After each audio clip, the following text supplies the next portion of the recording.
Yani nakwambia hata nikikuelezea hivi brother, natamani kulia. Ule muonekano niliouona wa yule mama ni tofauti na zile siku mbili ambazo nimeenda katika site yake pale mimi kufanya kazi kama saidia fundi. Nikaja kukutwa na tukio baya sana, ambalo tukio hilo ambalo linisababisha nikimbia mji.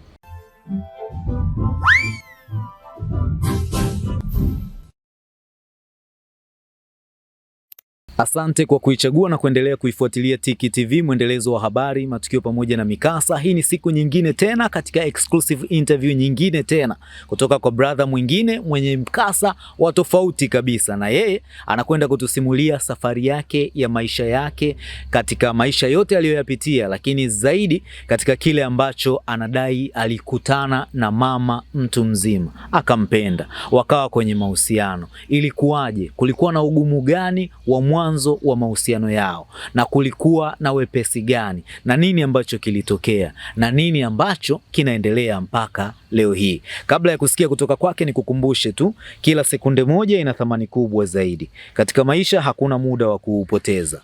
Bofya subscribe kisha alama ya kengele, tuwe familia moja. Tiki TV, kiakili zaidi. Mimi naitwa Kelvin Shayo. Brother, habari? Salama brother. Hongera kwa majukumu. Asante sana. Kwa wanafamilia wa Tiki TV nikupe nafasi ya kujitambulisha.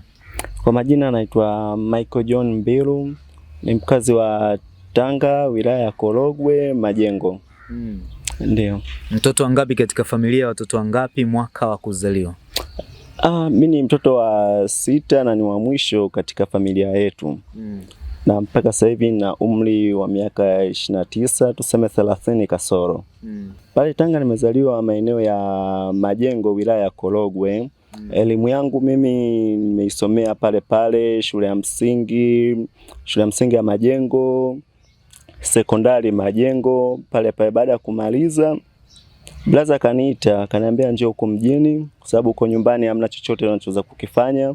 Njoo mjini upambane mdogo wangu. Nikamwambia sawa. Na ni kweli mimi nimekuja kutoka Tanga kuja mpaka mjini. Ilikopo 2016 mwishoni hivi. Baada ya kuja huku, ukafikia wapi? Nikafikia Mabibo. Mabibo maeneo ya jeshini pale. Ndiko kwa brother. Ndiko kwa brother alikojenga kule. Basi hapo brother sababu ni dereva wa malori. Akaniambia mdogo wangu, wewe tu tunasafiri wote. Safi. Kwa basi brother pia umenipa nafasi ni kubwa sana kwangu mimi, kutokana ningekaa mkoani kule ingekuwa ni dharau. Bora tu hata nimekuja huku, hata tukao tunasafiri wote nikipata chochote kitu. Safi, maisha yataendelea. Nilifurahia sana ya maisha ya magari kwa kifupi. Sababu nilikopo nikisafiri kutoka Tanzania, sababu nilikopo napiga transit. Yani nilikopo naenda nchi tofauti. Umeona? Pia nilikopo na enjoy, pia nilikopo nafanya kama utalii, sababu nilikopo nafika sehemu ambazo sitarajia kama ningekuja kuifika kwa wakati huu. Kwa kama hivyo bro, tukirudi Tanzania ananipa hela. Fresh, maisha mengine yanaendelea. Nikaja kubahatisha pata mchumba. Wewe mchumba tumekutana tu sababu yuko ni kama mpangaji wa kakaangu yani. Kwa hiyo brother zangu alikuwa na nyumba hivi, ila pembeni hivi alikuwa na nyumba za wapangaji yani. Alitengeneza kama vyumba 6 vya kujitegemea hivi. Kwa katika wale wapangaji kuna mtu pale alikuja, amekuja na mdogo wake sasa katika mahusiano. Basi na mimi ndo nikawa naye. Tukabahatisha tukaja kubahatisha kupata mtoto mmoja na yule mdada. Fresh, kwa nilikuwa nikisafiri mimi namwacha pale nyumbani, yeye anakaa kwa dada yake, mimi nakaa kwa kakaangu pale hivyo na mimi nikaja kupata chumba changu, nikamtoa msichana yule, nikawa naishi naye. Kama mke na mume. Kama mke na mume. Hapo mmeshatambulishana? Hapo hakuna cha kutambulishana brother. Tulikopo tu kama hivyo ni kuibana, lakini dada yake yule binti alikopo anafahamu. Yani anafahamu yani hali nzima ni kwamba mimi niko naye, ila kwao sijulikani, kwetu binti hajulikani. Ndo kama maisha yakaendeleaje? Maisha yakaendelea vizuri. Nilikuwa nasafiri huko za kakaa hata mwezi mzima bila kurudi, ila mawasiliano tulikuwa tunawasiliana. Wife yuko nyumbani huku na mtoto na waachia matumizi kama baba. Fresh, ananiachia baraka kweli na niza kutosha, naenda narudi salama. Lakini kadri tunavyozidi kwenda nilikopo naona kama vile mapenzi kama vile anaanza kuingia shubiri hivi. Nikaja kumuuliza wife, mbona sasa hivi nikirudi una yani huna yani hunifurahii uwepo wangu, yani ni mtu ambaye yani kama mtu mwenye mawazo, shida iko wapi? Akaniambia wewe unatoka huko unaenda huko unakaa muda mrefu hivi na hivi. Mimi nikamwambia shida kwamba mimi ni kwenda kukaa muda mrefu au ni nini? Maana mimi sio kwamba mimi ndo ninapanga kwamba mimi nikakae huko nchi za nje nikae muda mrefu bila angali huko nyumbani nimeacha familia. Ni kitu ambacho hakiwezekani. Niambie kwamba kuna shida gani? Mimi naona bwana kama vipi watu wachane kitoto chako mimi nakuachia. Wakati huo mtoto mwenyewe ana umri wa miaka kama 3 hivi. Nikamwambia huyu mtoto wa miaka 3 mimi unaniachia vipi tena? Na wakati hapa sasa hivi sina baba, sina mama. Nampeleka wapi? Je, nimwachie kakaangu na nini? Nimwachie shemeji mke wa kakaangu mtoto? Na wakati shemeji na majukumu yake, ana watoto wake. Mimi nikaja kuona ni kitu ambacho kiwezekani. Kwa hiyo kama unaamua kuondoka, mimi sikukatazi mamangu. Ila mimi sidhani kama vile nimekukosea, yani kuna kitu ambacho kikubwa ambacho kimekukwaza wewe mpaka ukataka kuondoka, lakini silazimishe mahusiano hayafosi wala nini. Huyu mtoto mimi ninachokuomba, wewe nenda naye, ukifika huko kamwache nyumbani kwa mama yako na kwa baba yako, angali wote bado kwa wazima, kawaachie hao. Sababu mimi hapa sina msaada wote tena. Basi sawa, mimi naondoka. Na nikiangalia katika ruti zangu ambazo nilikopo nimesafiri hivi, nilikopo nimemeki kidogo hapo, nilikopo na kama 700,000 800,000 hivi. Kwa hiyo nikaja nikamwambia katika hii hela nilikopo nayo sijamtajia ni shilingi ngapi, ila mimi mwenyewe katika akili yangu najua kabisa kwamba nina shilingi ngapi. Nikamwambia wewe chukua hii 400,000. Wewe nenda, ukifika huko nyumbani utaanzia maisha, sababu si umetaka mwenyewe kuondoka. Sawa. Usiku huo nakumbuka brother alikuja kupigiwa simu kwamba kesho yake tutakao tupakie kipindi kile napakilia maeneo ya Kulasini kule Temeke. Kwa hiyo tumeenda kupakia mafuta tusafiri, sababu hiyo ruti hiyo ya kusafiri kwa tunatakiwa tuende Malawi. Nikamwambia kaka basi haina shida, kesho mimi nafanyaje tunaondoka. Umeona? Kweli tumeenda tumepakia, wakati huo mimi najiandaa kuondoka na yeye naye mwanamke alikopo ndo naye anajiandaa, sababu mimi nilikopo muondoka majira ya saa 1 asubuhi. Na bahati nzuri mwanamke mwenyewe pale alikopo ni Tanga sikaribu tu hapo. Katika kuondoka mimi naondoka, yule mwanamke naye akaondoka. Kipindi kile stand iko Ubungo pale, achana hii ya Magufuli ya sasa hivi, ilikuwa iko Ubungo pale. Kwa hiyo mwanamke akaondoka, mimi nikaachana naye mabio mwisho, mimi nikachukua lori nikaenda kupakia. Baadaye akaja kunipiga simu nishafika nyumbani. Nikamwambia sawa, kama ushafika nyumbani, mimi sasa hivi ndo nakaribia Morogoro huku. Ndo nasafiri hivi. Kila nikikaa lakini nafsi yangu yani inanisuta. Kwamba kwa nini mwanangu aende kulelewa na bibi? Bora angekupo ni bibi ambaye ni upande wangu mimi kama baba. Lakini nilisikitika, hakika safari yangu ilikopo kama vile ni ya mauzauza, lakini kaona potelea pote. Binadamu tumeomba kukosea, kama mimi kuna sehemu mwanamke nimemkosea basi nitahukumiwa kutokana na makosa ambayo nimeyatenda. Basi tukaendelea, mimi nikasafiri huko, nimerudi salama, nikakaa. Nakumbuka kuna siku hiyo baada ya kurudi tukakaa kama wiki hivi hatujapakia. Tukakaa. Blaza akaja kuniambiaje? Kuna safari hasa ile lori transit ile tukawa bro amealiachana nayo baada ya kukaa muda mrefu nini kama hiyo wiki. Blaza akaja kupata kazi yani kazi nyingine ya malori ya kikopo ni ya muloko yani labda ni hapa nchini. Kwa hiyo blaza kuja kuniambia vile, akaniambia hii lori lakini ulipata mimi la sasa hivi halihitaji nini? Halihitaji konda. Ila kwa sababu ni mdogo wangu, twende mimi nitakopa portion nitakayokopa naipata mimi. Tutafanyaje? Tutagawana hivyo mdogo. Ili madi maisha yaende. Nikamwambia kaka, asante na shukuru kwa kunibeba kiasi hicho. Kweli ruti ya kwanza tumeenda, nakumbuka tulienda Kiteto. Tumeenda Kiteto, tumemwaga mafuta. Tukarudi, tukakaa kama siku 3 hivi, tukaenda tena kupakia, ndo siku hiyo ambayo tulikuja kupata ajali. Ilikuwaje? Yani nakwambia hata nikikuelezea hivi brother, natamani kulia lakini mwanaume hawezi kulia kihivi yani. Nasikitika moyoni yani, kilio cha samaki yani. Pole sana. Asante ndugu yangu. Ilikuwaje siku hiyo? Yani tumepakia kutoka Kurasini tukarudi mpaka Mabibo pale. Umeona pale parking.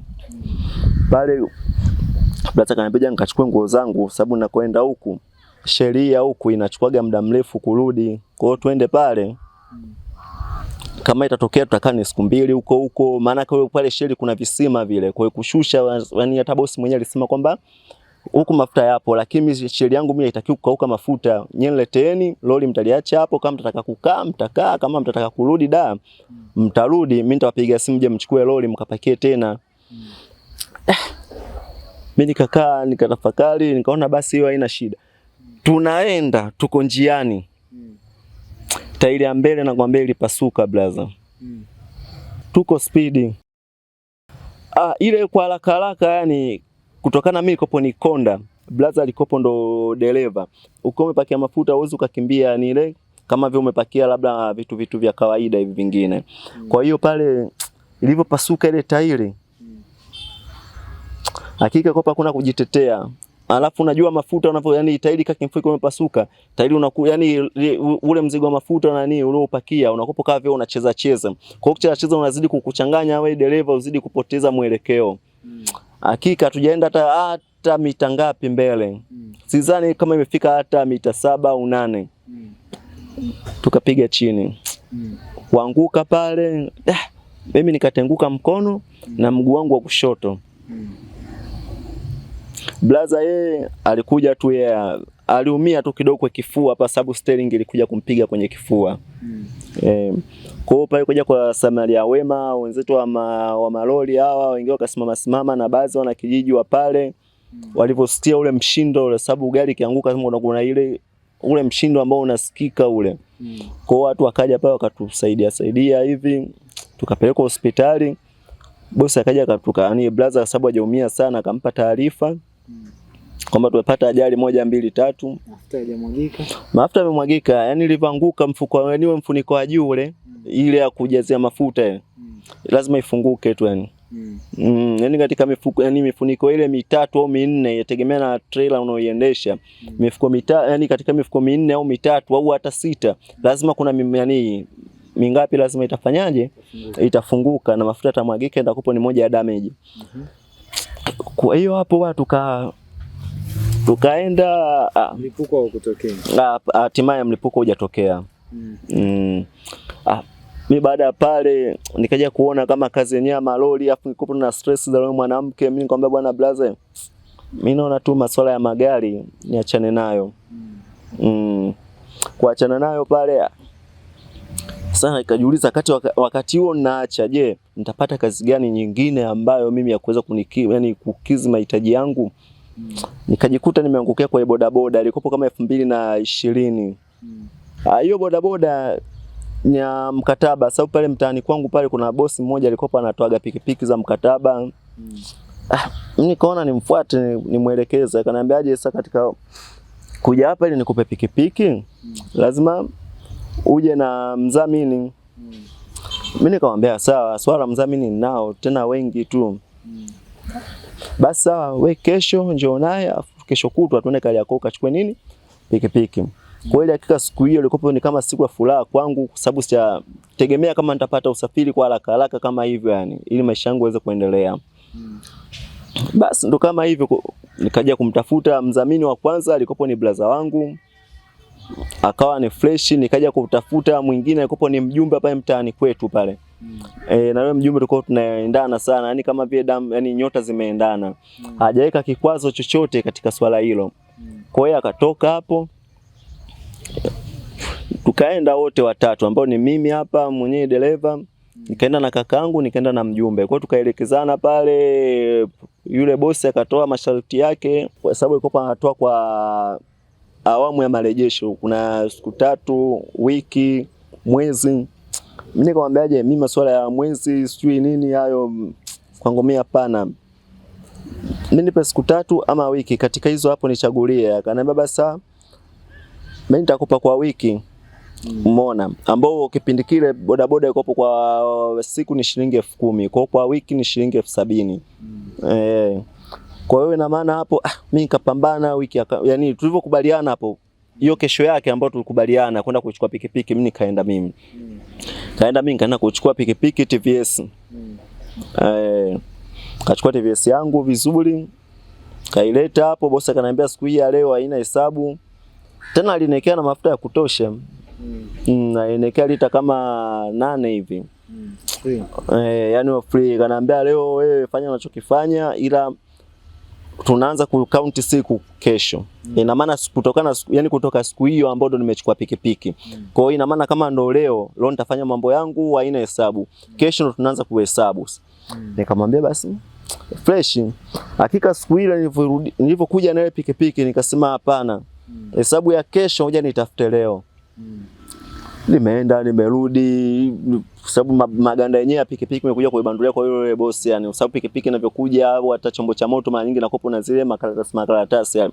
Nikatandua pale yote ile fresh. Mimi nikaanzisha maisha siku hiyo.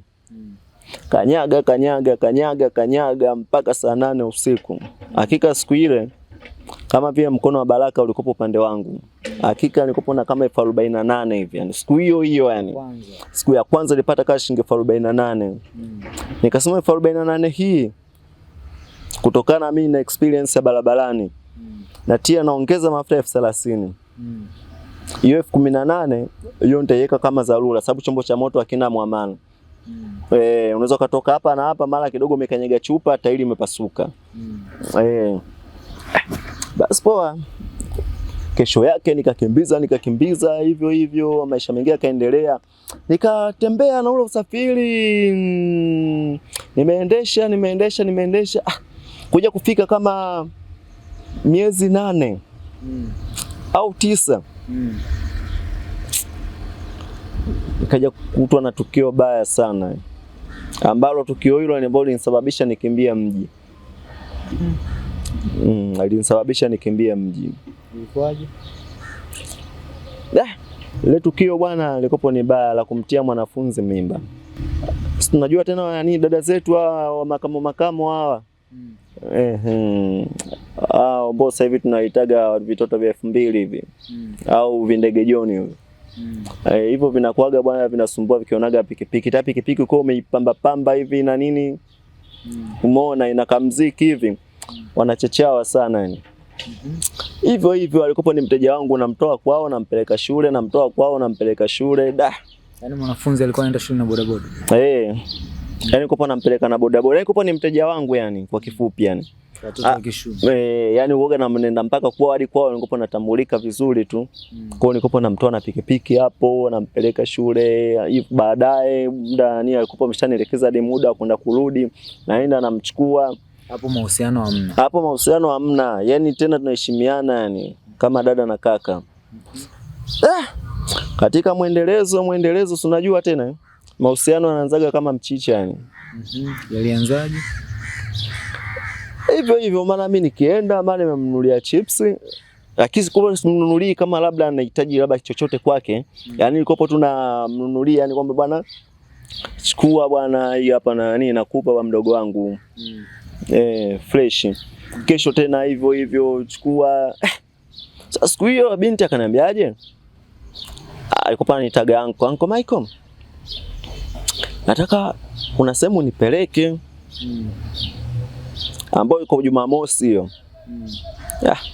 Wapi shule? Akaniambia hamna, sio shule wala nini. Nataka tu kuna sehemu nipeleke. Nikamwambia basi haina shida. Maeneo gani? Akaniambia mimi nitakutajia. Nikamwambia nauli yake unaifahamu ya kwenda huko? Hela kitu gani?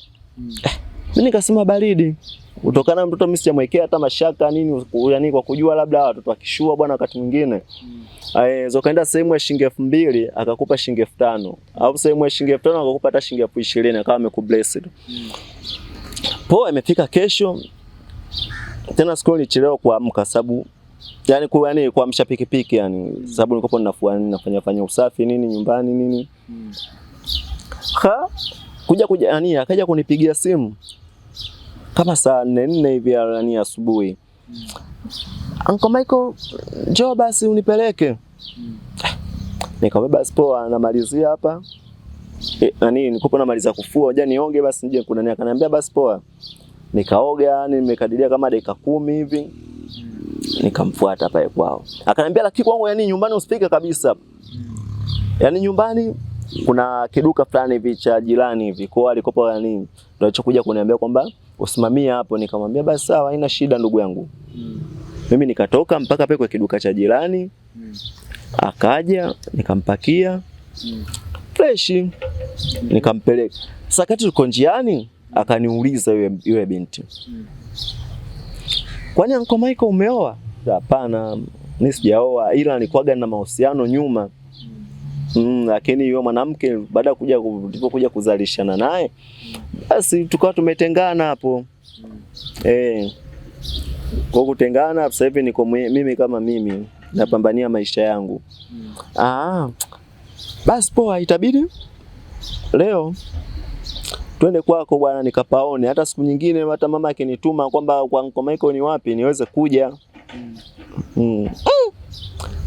Nikajiuliza, sijampa jibu wakati huo.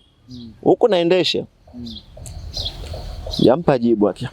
Nikakaa ngombe basi haina shida, kama ni kwenda kupaona tu. Hicho kitu cha kawaida, sababu na wewe tumekupo kama ndugu sasa hivi. Fresh. Yule binti bwana kufika pale nyumbani kwako sasa. Hapo nikopanga mimi nimempeleka.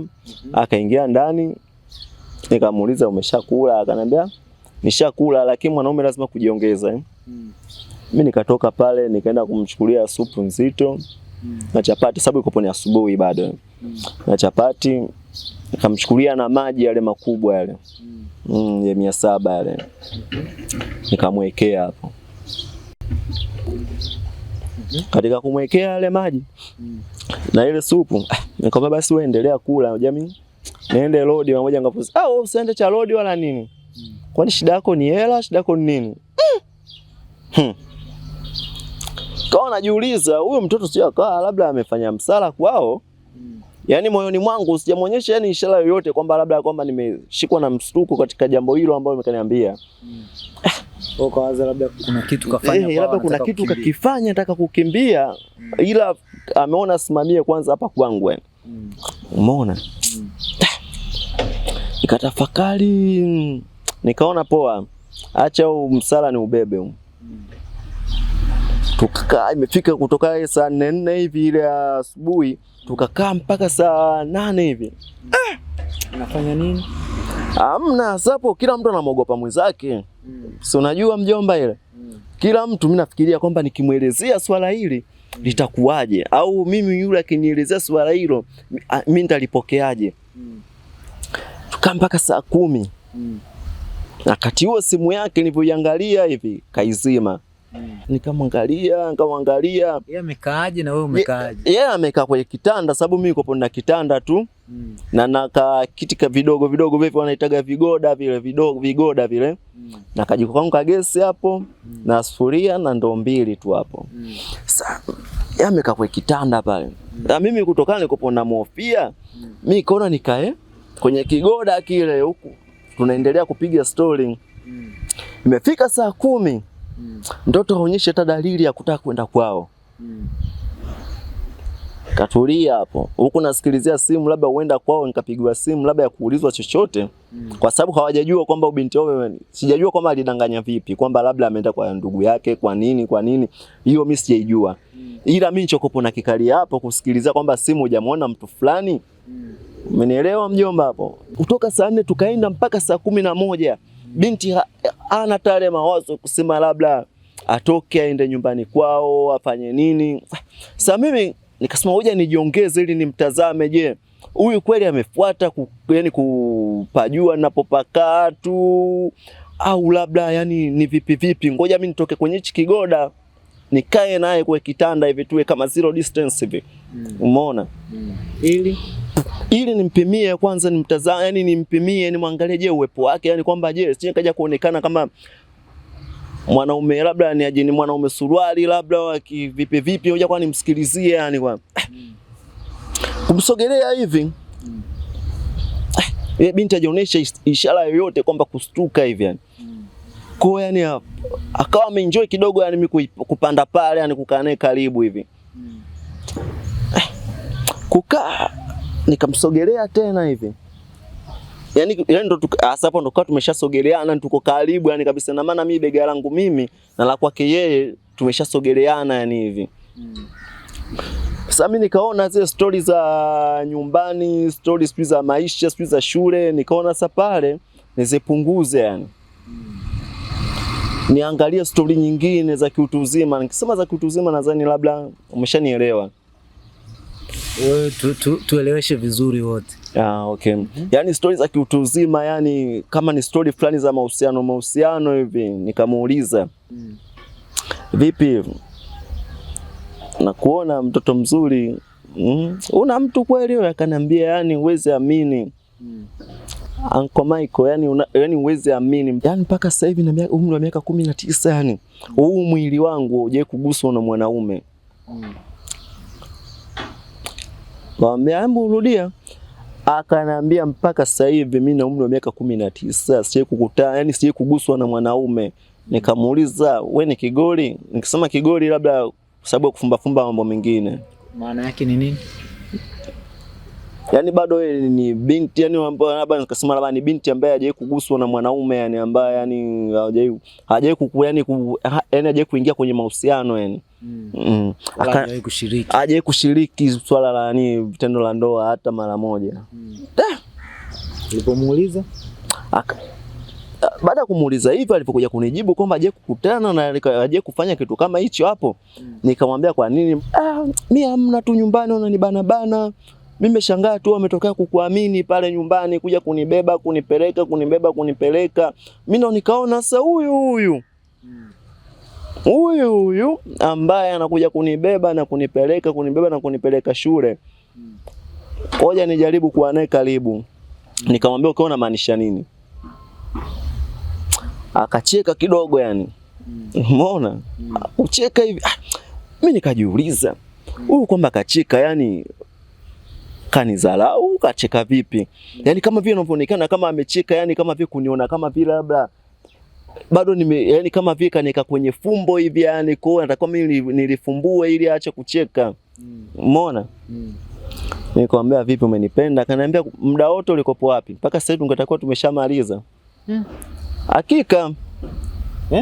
Hakika kitu ninachokuambia hicho. Mimi sio mtu wa kupenda kuongea ni kitu ambacho hakipo yani. Kwambia kweli. Kutokana na mimi pale nahisi kama ibilisi naye alishaniingia yani. Kwa hiyo ina maana sasa ile akili yangu ilipokuja kuniwekea vile yani kama vile alishanifumbua. Umeona? Yani kama vile alishanifumbua macho nikaona mambo siwe mengi. Kaambia nani mtoto kaoge. Yani kwa sababu yule mimi kweli kitu hicho nilichokuambia mimi kwamba yule pale hajaje kukutana na mwanaume. Akaenda kuoga, akaniambia basi sema mimi niende. Akaenda akatangulia yeye. Mimi nikasema baridi. Yeye akaenda kuoga pale. Mimi nikikitana nikakiseti fresh pale, nikasema baridi hapa kajileta. Acha mje nifanye yangu ya msingi. Kaenda kuoga, mimi kutoka hapo nikaenda nikaoga. Kurudi na mkuta mtoto pale kwangu nikopo na shuka kama 5 hivi yani. Umeona? Sasa kuna zile ambazo nikopo wakati mwingine ni nyepesi kipindi kwa kujifunika wakati wa baridi hivi, kwa sababu nikopo na blanketi na shuka. Kwa nimemkuta kajifunga yani kashavua nguo zake zote. Mimi baada ya kutoka kuoga, nimemkuta kashavua nguo zake zote kajifunika tu ile yani nani kama na ile shuka tu yani. Yani kama ile shuka nyepesi kafa kalala hivi. Mimi nikasema basi na mimi nisicheleweshe. Mimi nikaenda pale. Pale kwenye bedi. Kwa katika ile nani. Lakini yule binti yani kila nitaka kufanya yani kupo kama vile mtu mwenye uoga fulani hivi yani. Nikajua bado huyu. Sasa ngoja nimtime. Umeona kama mbaya iwe nini iwe mbaya, kama kwa itakopo hivi akaenda kunitaja kwamba ni nani kanitoa usichana wangu. Potelea pote. Ile nini ile kwenye kuweka. Mtoto kwanza alipiga kelele ya ajabu yani. piga kelele. Bahati nzuri geto kwangu po kidogo kuna sauti ya redio, kwa hata majirani waja nani huko piga kelele yani. Nikamwambia sasa sikiliza bibi mkuu, yani bibi wewe mpaka sasa hivi hapo umeshakuwa mtu mzima. Kaa vile yani amepata na maumivu mpaka mwenyewe nikawa nikiangalia yani katika ile shuka, sababu ile tulikuwa tumeitandika ilikopo ni nyeupe, yani imeshaingia yani imeshaingia damu yani imefika kama saa 2 hivi. Mimi nitaka kutembea hivi yani nilikopo natembea ni kama mtu mwenye maumivu yani. Kwa hapo alipomaliza kwenda kuoga, mimi nikamskoti mpaka achana na ile ya kwanza nenda kumchukua pale kwenye nani kwenye keki duka pale karibia na kwao, ila surround hii kwa kumrudisha nilimwachia mbali kidogo yani, nikamtafutia pikipiki nyingine akapelekwa mpaka kwao kwa akamgombeza ulikopo kwa nani na kipigo nini, ila bahati nzuri we binti alijitahidi yani kunifichia yani siri yangu. Kwa mpaka hapo kwa tukaja tukaendelea siku ya pili yani tukakaa kama siku 3 mbele hivi hamna mawasiliano, kwa sababu binti alikopo kapo kwenye simu ili apate kuja kuangalia nani atakaye kuja kumpigia simu ili apate kuja nini wazazi wake apate kuja kuifuatilia ile simu. Bahati nzuri mimi naye kama vile Mungu alinifungua ufani, alinipa uelewa fulani kaachana na kumpigia. Na hata mama yake, ila nikopo nampigia mama yake ili kwa kumtega yani vipi Nanilo aende shule, akaniambia Anania anaumwa. Ila chanzo cha ugonjwa wake ninajua kwamba ni nani. Umeona mjomba? Basi kwa tukaendelea hivyo kama siku 3 mbele 4 akaja akatoka. Umeona mjomba? Kutoka akanifuata. Sababu kwangu alishapajua. Siku hiyo tu yani kama surprise tu, namba mpya, uko wapi? Nikamwambiaje? Mimi niko kijiweni. Uko kijiweni? Njoo basi nyumbani mara moja, kuna zawadi nimekuletea. Nikiangalia mtoto kwa kipindi kile mwanangu, mtoto kaniletea kadeti 2. Kadeti simazifahamu zile jinsi kadeti yani. Kaletea kadeti 2 na fulana 2 na laba chini yani. Nikasema sasa hapa sasa imefika zamu yangu na mimi kufanyaje? Kujitutumua yani. Nikamwambia basi poa baby wangu yani nimejaribu pale nimependeza kwa kweli, unaonaje hivi na hivi? Umependeza hivi na hivi. Asema nikaona mambo asiwe mengi, kwanza nimtulize kwanza na hata na nini. Umeona? Poa kajileta mwanangu siku ya pili.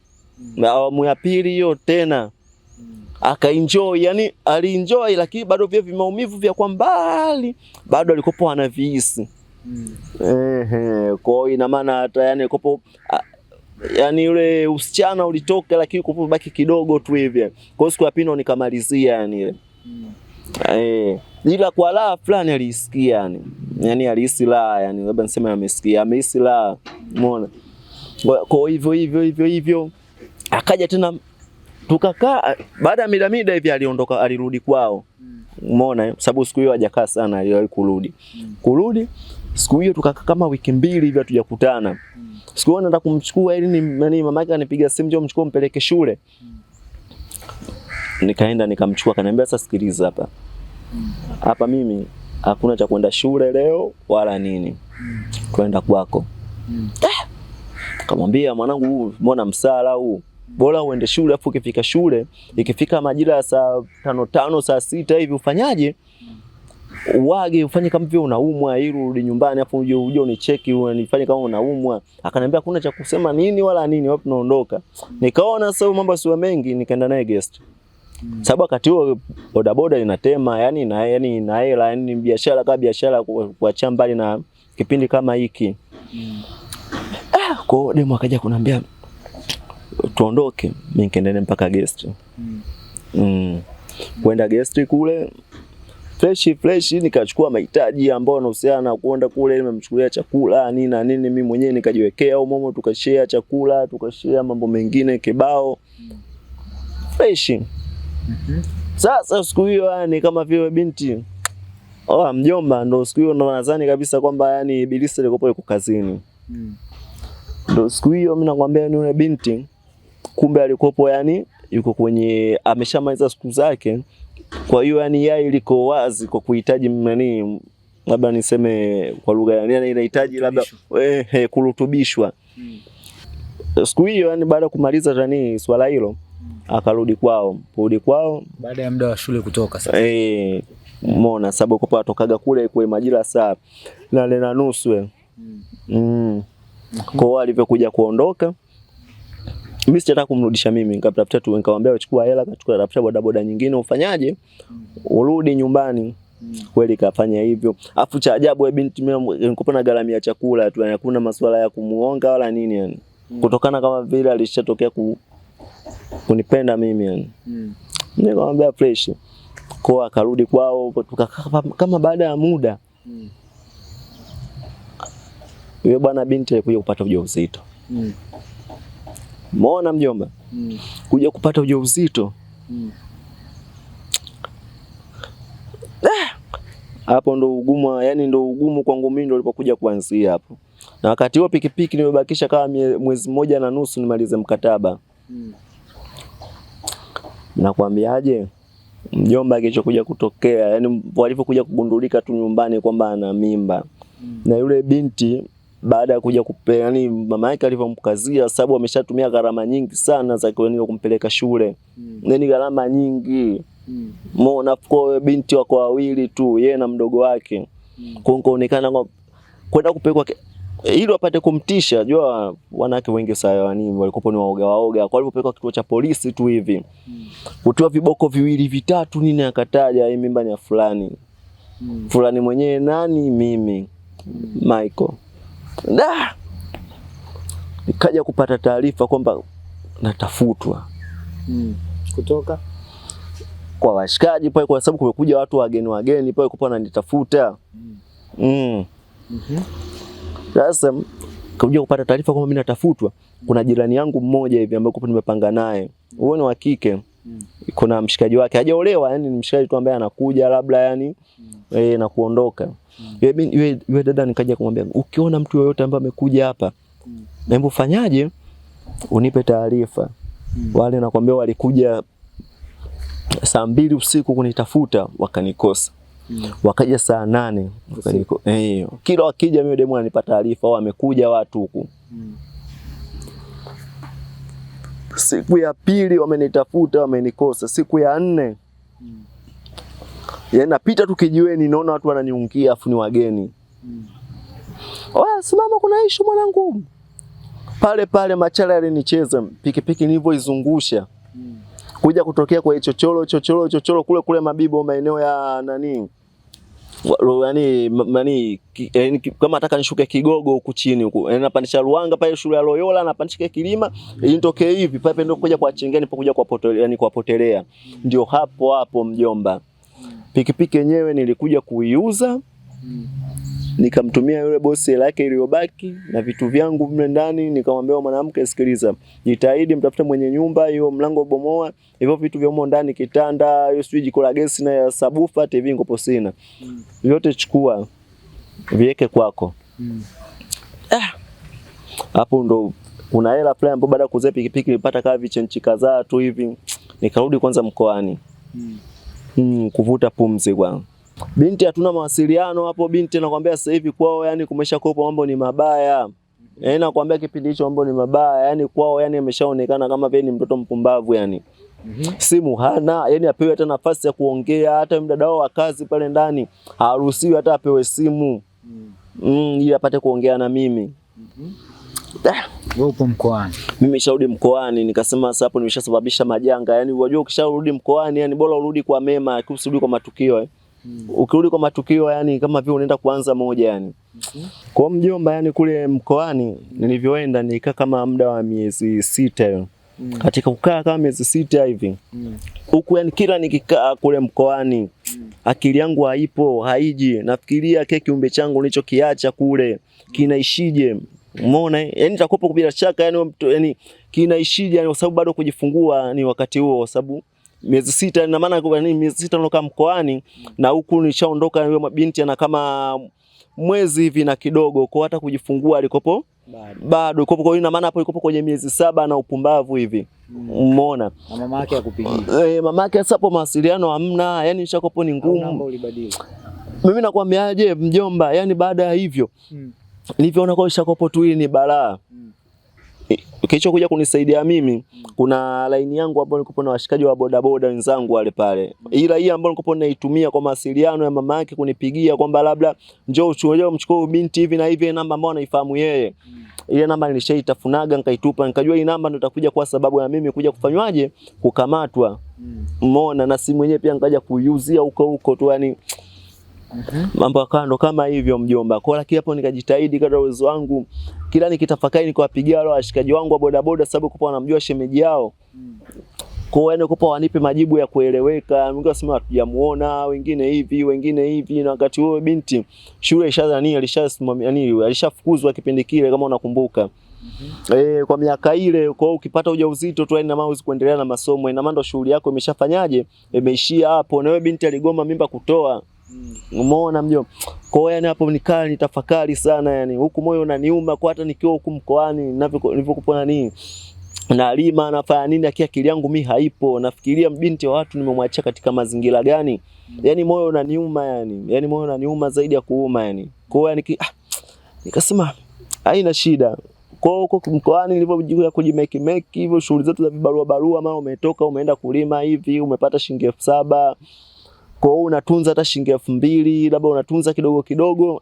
Nilipokuja kuona nimepata kama shilingi 48 hivi kitu kama hicho. Sababu kutoka Tanga pale kwetu kuja mpaka Dar nauli ni shilingi 15,000. Kwa hiyo 15,000 mpaka unafika kabisa mpaka Ubungo. Kwa hiyo nilifika pale, lakini wakati huo kabla sijatoka kule nilishafanya mawasiliano na dadangu. Dadangu anakaa Mbezi Mwisho kule. Kwamba dada mimi nataka kurudi huko sababu dada alishajenga, yuko na shemeji lakini tuseme wamejenga. Kwa amejenga pale. Kwamba dada mimi nataka kurudi huko. Umeona? Mimi sijapenda kutoroka jiji la Dar kuja mkoani, lakini sasa nataka nirudi kwa nguvu mpya na hali mpya, nilipoteleza nisifanyaje? Nisirudie tena. Basi sawa mdogo wangu umeshajiandaa nauli, nikamwambiaje? Nauli hiyo kwangu mimi haina shida. 15,000 mimi hata kama haitanishinda japokuwa ni hali ngumu, lakini 15,000 sikunishinda. Akaniambia basi poa. Kwa hiyo nikakaa siku ya kwanza nikajiandaa huko mkoani. Siku ya pili asubuhi tu kama saa 3 nikapanda gari. Sitaki kutaja ni gari gani kwa sababu hatuwezi kutangaza biashara ya mtu. Nikamwambia kwamba nikapanda gari hilo hapo, kupanda gari mpaka Ubungo nikaenda mpaka Mbezi kwa bro kule kwa sister. Nikakaa siku ya kwanza, ya pili, ya tatu. Sister akaja akaniuliza, ndugu yangu umekuja huku una shughuli gani? Nikamwambia sister, shughuli itapatikana huku bwana, sababu mimi ni dereva wa pikipiki na ni dereva pia wa magari. Hiyo shughuli itapatikana huku, haina shida. Akaniambiaje? Basi sawa. Kwa mimi nikakaa pale wiki ya kwanza, wiki ya pili, huku unaendelea, sio kwamba kukaa kama vile mtoto mpumbavu au kijana mpumbavu. Kwa hiyo nikopoze shughuli ndogo za pale ndani, mimi nawahi kudamka yani. Nafanya usafi, japokuwa kwa pana wadogo na wajomba zangu wa kike, lakini mimi nikopo nawahi na deki nafanya hivi yani, nafagia uwanja nini. Kasoro kuosha vyombo tu ndio nikopo tosifanye, sababu kimila chetu huko yani kuosha vyombo mwanaume ni dharau. Na kupika. Kwa hiyo nikamwambia hiyo haina shani. Kwa hapo katika maendelezo tukakaa, nikaja kupata kazi ya saidia fundi. Katika kupata kazi ya saidia fundi kipindi hicho walikuwa wanalipaga shilingi 10,000 kusaidia. Umeona? Katika kupata kazi ya saidia fundi 10,000, lakini sasa bosi alikuwa kila akija nikuta mimi niko busy, yani niko busy vibaya mno. Yani hata kama yani fundi wangu yuko hapa, yani unakopo kama vile ni mhamasishaji wa wenzangu, jamani tuko maini tumalize hivi na hivi. Huyo bosi alikopo sio yani sio kama ni binti, yani ni mama yani. Ni mama yani, ukisema labda kwa maisha sasa hivi labda niseme ni kama mishangazi, labda anaweza kanielewa kwa labda kwa hivyo yani. Kwa mama mtu mzima. Ni mama ni mtu mzima, yani mama mtu mzima. Kwa tulikopo yani tukikaa hapo mimi kuhamasisha wenzangu, mama alikuja kutokea yani kama kunipenda fulani, sio kwa kunipenda labda kiniaje, sijajua kwamba yeye moyoni mwake kwamba kipindi cha mwanzo kwamba alikuwa ananipendea vipi yani. Umeona? Kwa hiyo nikopo nikifanya kazi yani akaja kumwambia fundi wangu, "Wewe kijana ni wa wapi?" Yeye fundi wangu ananiambia, "Wewe kijana bwana mimi nimemkuta kule chini, mtawa chini, kule Mbezi. Maeneo ya Mbezi Luis." Wewe mkuta kule chini. Ya mama akamwambia, "Bwana anaonekana kama vile ni mchapakazi sana huyu." Ni fundi kwa? Akasema, "Hamna, yeye ni msaidizi." Basi sawa. Kesho yake sijaenda. Umeona Hapo nilikuwa nimechoka sana, afu na kazi sasa ya fundi sija kufanya kitambo, kwa niona kama vile nimeumia. Kesho kutwa nikaenda, mwili kidogo kupo umepoa poa. Nikaulizwa nani, yule fundi wangu ananiambia, "Yule nani, yule bi mkubwa yuko anakuulizia." Nikamwambia, "Bi mkubwa gani?" Huyo mwenye nani, mwenye site. Nikamwambia, "Mimi ananiulizia, mimi ananijua. Ungeniambia unaniulizia wewe sababu wewe ndo unanipitiaga pale nyumbani, uko unatoka nyumbani kwako, ukipita hivi uko unaniulizia." Haina noma. Kama hivi nikamwambia basi poa, haina noma. Kwa hiyo tulikaa mpaka majira ya saa 11 hivi tunajiandaa nini kumaliza mishe nini. Yuko osha vifaa sababu fundi lazima umoshe vifaa vyake, mwiko labda swilati ile yani. Sasa tunajiandaa kumosha vitu vyake. Naona tu gari imeingia. Kuingia wakati huo ndo naosha, yani niko busy yani niko busy kweli kweli yani. Osha. Mkubwa kaenda kuongea na mafundi kwa walipo yani yule engineer yule kawananilia, wamehesabiana tofali sababu tofali zina mauzo, wamehesabiana tofali hivi na hivi. Bibi mkubwa alivyokuja kuniona tena akaniita, "Wewe kijana njoo." Sasa mimi nikajiuliza kibarondo kimeota nyasi au la, sababu sina moyoni, sina ukaribu naye yani kwamba kuniita mimi yani, sababu kuna wenzangu ambao nimeshawakuta pale. Sijasikia hata mmoja ile kwamba ameitwa kwa wakati ule. Ila mimi nimeitwa pale, najiuliza kwamba kuna issue gani tena. Ila mimi nikasema poa bwana, sababu sijaiba cha mtu, sivana nini cha mtu. Ngoja mimi nifanyaje? Niende. Mimi nikaenda zangu mdogo. Paka pale. Vipi? Safi, mzima. Unaitwa nani? Kwa majina unaitwa nani? Najua jina langu mimi naitwa Michael, ila nikalibadilisha ngombe mimi naitwa Brian.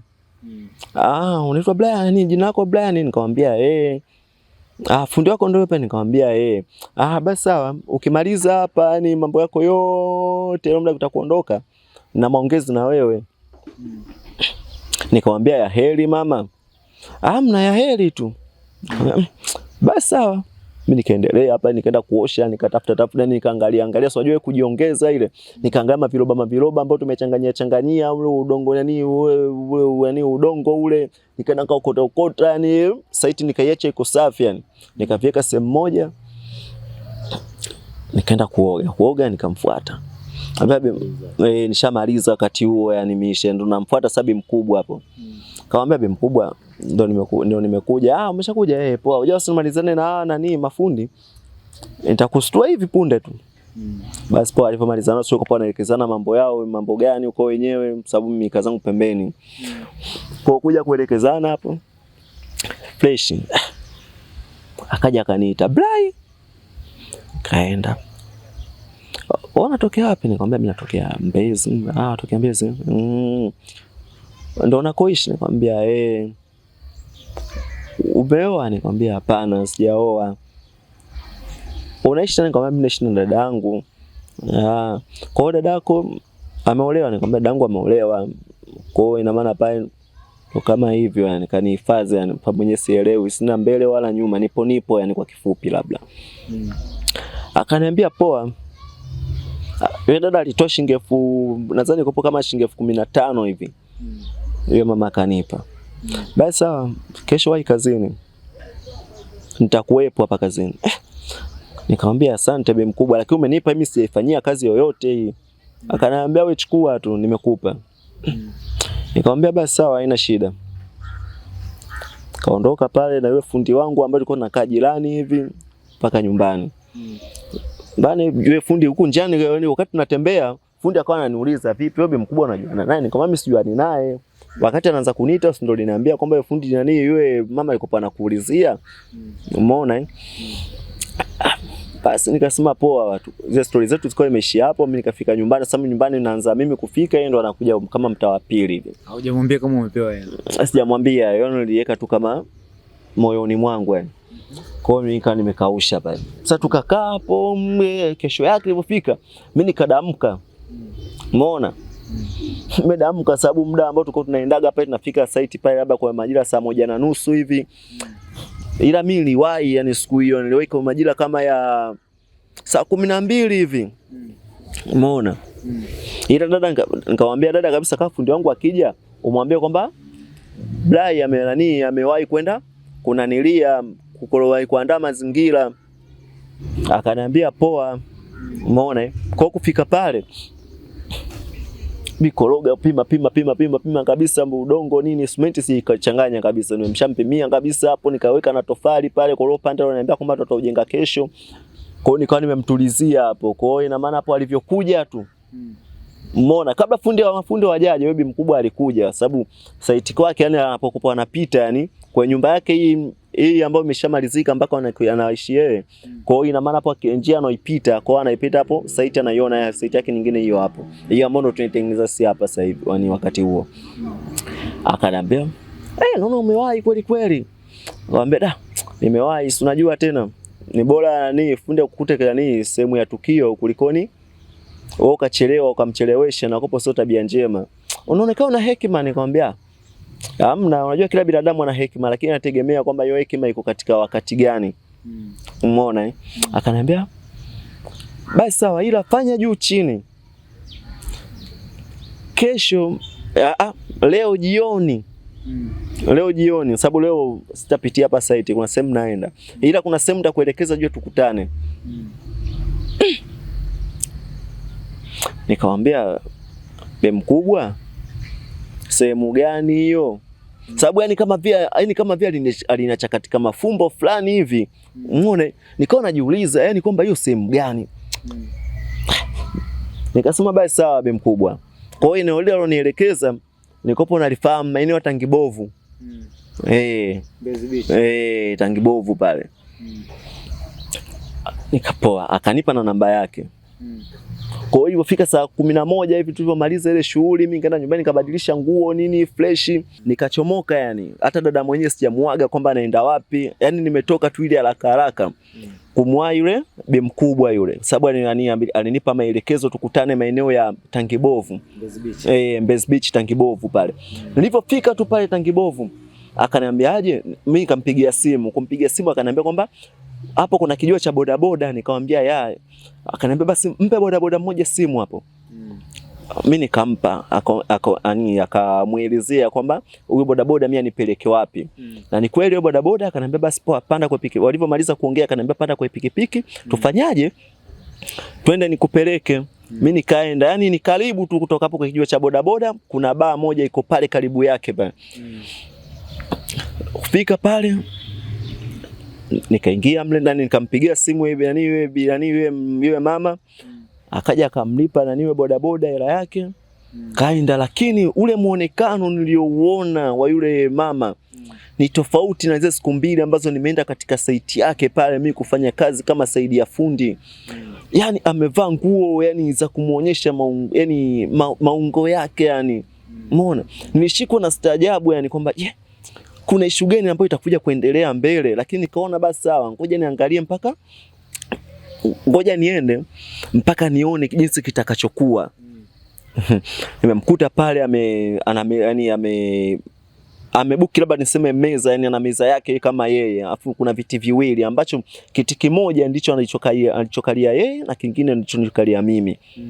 Nikatazama, akaniambia unakunywa kinywaji gani? Na alikuwa amevaaje kuanzia hapo? Amevaa yani nguo za mitego, yani nguo ambazo zinaonyesha maungo yake, yani ni kimini, yani ninaposemea yani nguo za kuonyesha maungo yake yani. Kitovu kwanza kiko nje. Kimini yani mapaja yote nje. Umeona? Lakini nikasema yote heri, ngoja tu nimsikilize kwamba ni kitu gani ambacho mimi ameniitia hapa. Mimi nikakaa, sitaka kumuuliza na kisa mkuu, niko bado na mashaka yani kwamba hii hali ambayo sijawahi kuiona katika siku mbili hizi ambazo nimefanya kazi kwake. Nikawa nimetulia pale. Umeona? Akaniambia unakunywa kinywaji gani? Nikamwambia mimi nakunywa bia. Umeona? Bia gani? Nikamtajia. Akamuita yule mhudumu. Akanambia mletee 5. Nikanywa, lakini nikopo ninakunywa yani sina ile nguvu ya kwamba yani ninakunywa kama vile mimi ndo nolipa hela. Yani unajua tena ukishaitwa sehemu kama zile hauwezi kuonekana kama vile wewe cha pombe yani. Kwa hiyo unakunywa kwa kuibia yani. Kwa hiyo nikopo naendelea na kunywa mdogo mdogo na kunywa na kweli zilipoisha akanambia unaendelea huku 5 ziliisha zile. Umeona? Yani zile 5 zile. Zile bia 5 ambazo kaniletea zimeisha. Akaniagizia nyingine huku na stories zikiwa zinaendelea. Story gani? Story alikopa na nani? Katika story ambazo tulikuwa tunaanza nazo hizi hapa huku kwenye zile bia za mwanzo zile 5 za mwanzo kabla za pili. Alikopa nielezea kwamba wewe kijana unaonekana mfanyaji kazi kweli kweli, una nguvu, uko strong. Nikamwambia hiyo ni kweli. Kweli nimependa yani nimetokea kukupenda bure yani. Nikamwambia hiyo ni kweli mama. Umeona napendaga vijana kama nyinyi wachapa kazi, yani watu ambao yani mnajishughulisha, sio kama wale vijana wengine masharubaro wapaka nini wapaka makeup si na nini. Wewe unaonekana wewe mtu wa kazi kweli kweli. Sio kazi hiyo tu ya kusaidia fundi, unaonekana kazi nyingine unaijua. Akaniacha dilema pale, lakini nikasema ngoja nitulie niendelee kusikiliza maneno yake. Umeona? Akaja kuelezea kwamba mimi bwana mume wangu bwana hayuko Tanzania. Mume wangu yuko huko Marekani. Huwa na mwaka wa 2 hajarudi, lakini kuna kazi ambayo wameenda wamewekeana mkataba huko ambao wanafanya. Kwa hapa atakaa kama miaka 3 hivi, mkataba ukiisha naye atarudi, maisha mengine ataendelea. Kwa ile site inayosimamia pale ni mimi na huyo mume wangu, kwa waga natuma hela. Sisi tunaendelea kufanyaje? Kuishi kama hivyo, na mimi na kazi yangu ni nzuri tu. Kwa nikamwambia basi sawa, hilo ni jambo la heri ndugu yangu. Umeona Akanambia kuona kana kwa dadako. Nikamwambia ndio, mimi nakaa kwa dadangu. Umeona? Hujapanga? Nikamwambia mimi sijapanga, ndio maana nakwambia mimi nakaa kwa dadangu. Sielewi yani hapa nilipo yani, ndio maana nalikuta mimi nafanya kazi kwa juhudi kweli kweli. Akaniambia pale kwangu kuna vyumba ambavyo viko nje, yani kuna zile nyumba ambazo unakuta zimeshapigwa fence hivi, ila kuna nyumba ambao wanakaa familia kama familia, kuna nyumba ambayo inakujaga kama vile wageni wa kawaida wakija wanakaa mle. Nikamwambia kwa hiyo akaniambia kama utahitaji unaweza ukaja kukaa pale kwangu. Nikamwambia nashukuru. Umeona? Lakini sehemu unayokaa bure kama hivi inakopo kama hauna uhuru. Akaniambia sasa pale kwangu uhuru utaupata, kwa sababu mimi mume sina zaidi ya mlinzi tu, na watoto wangu wote wako boarding. Kwa pale mimi niko mimi na mlinzi tu. Kwa hiyo ukikaa pale utajisikia kama uko wapi? Kama uko nyumbani. Na hata mume wangu nitamwambia kwamba kuna kijana ambaye tuko naye hapo usafi. Nikamwambia basi sawa, kwa tuanze lini hiyo? Akaniambia ni wewe tu, hata ukitaka leo, kesho, ni kesho kutwa, ni wewe tu, siku ambayo utajiona uko fresh, utakuja. Nikamwambia basi mama, hiyo haina shida. Kwa hiyo pale katika kukaa pale tunaendelea kunywa hivyo, mimi bia zangu kamaliza kanipakiza kwa gari yake mpaka nyumbani kwa dadangu mimi ambako ninaishi mimi. Akaniacha pale nyumbani, akaondoka. Ila katika kuondoka kuna kitu kimoja nikishangaa. Alinipa mkono hivi. Yaani tulipeana kama mkono ule wa kwaheri yani. Umeona? Ila sio kwaida kumuonyesha kwamba ile bye bye. Yaani alinipa mkono hivi. Katika kunipa mkono nishangaa, bali ungangania kama dakika moja hivi. Yaani alivyoushika hivi, afa akaupeleka kwenye kinywa chake hivi. Akaubusu hivi. Nikaondoka jina chochote. Ila kesho asubuhi nikatoka pale nikaenda site kwake, nikapiga kazi. Sijamwadisia mtu yoyote ni issue ambayo imetoka. Sio hata dadangu ambaye ndo nakaa kwake pia sijamuelezea kwamba nimetoka wapi. Umeona? Na hata wale mafundi nini. Yule mama alikuja pale kesho yake, alipotoka tu kazini kwake.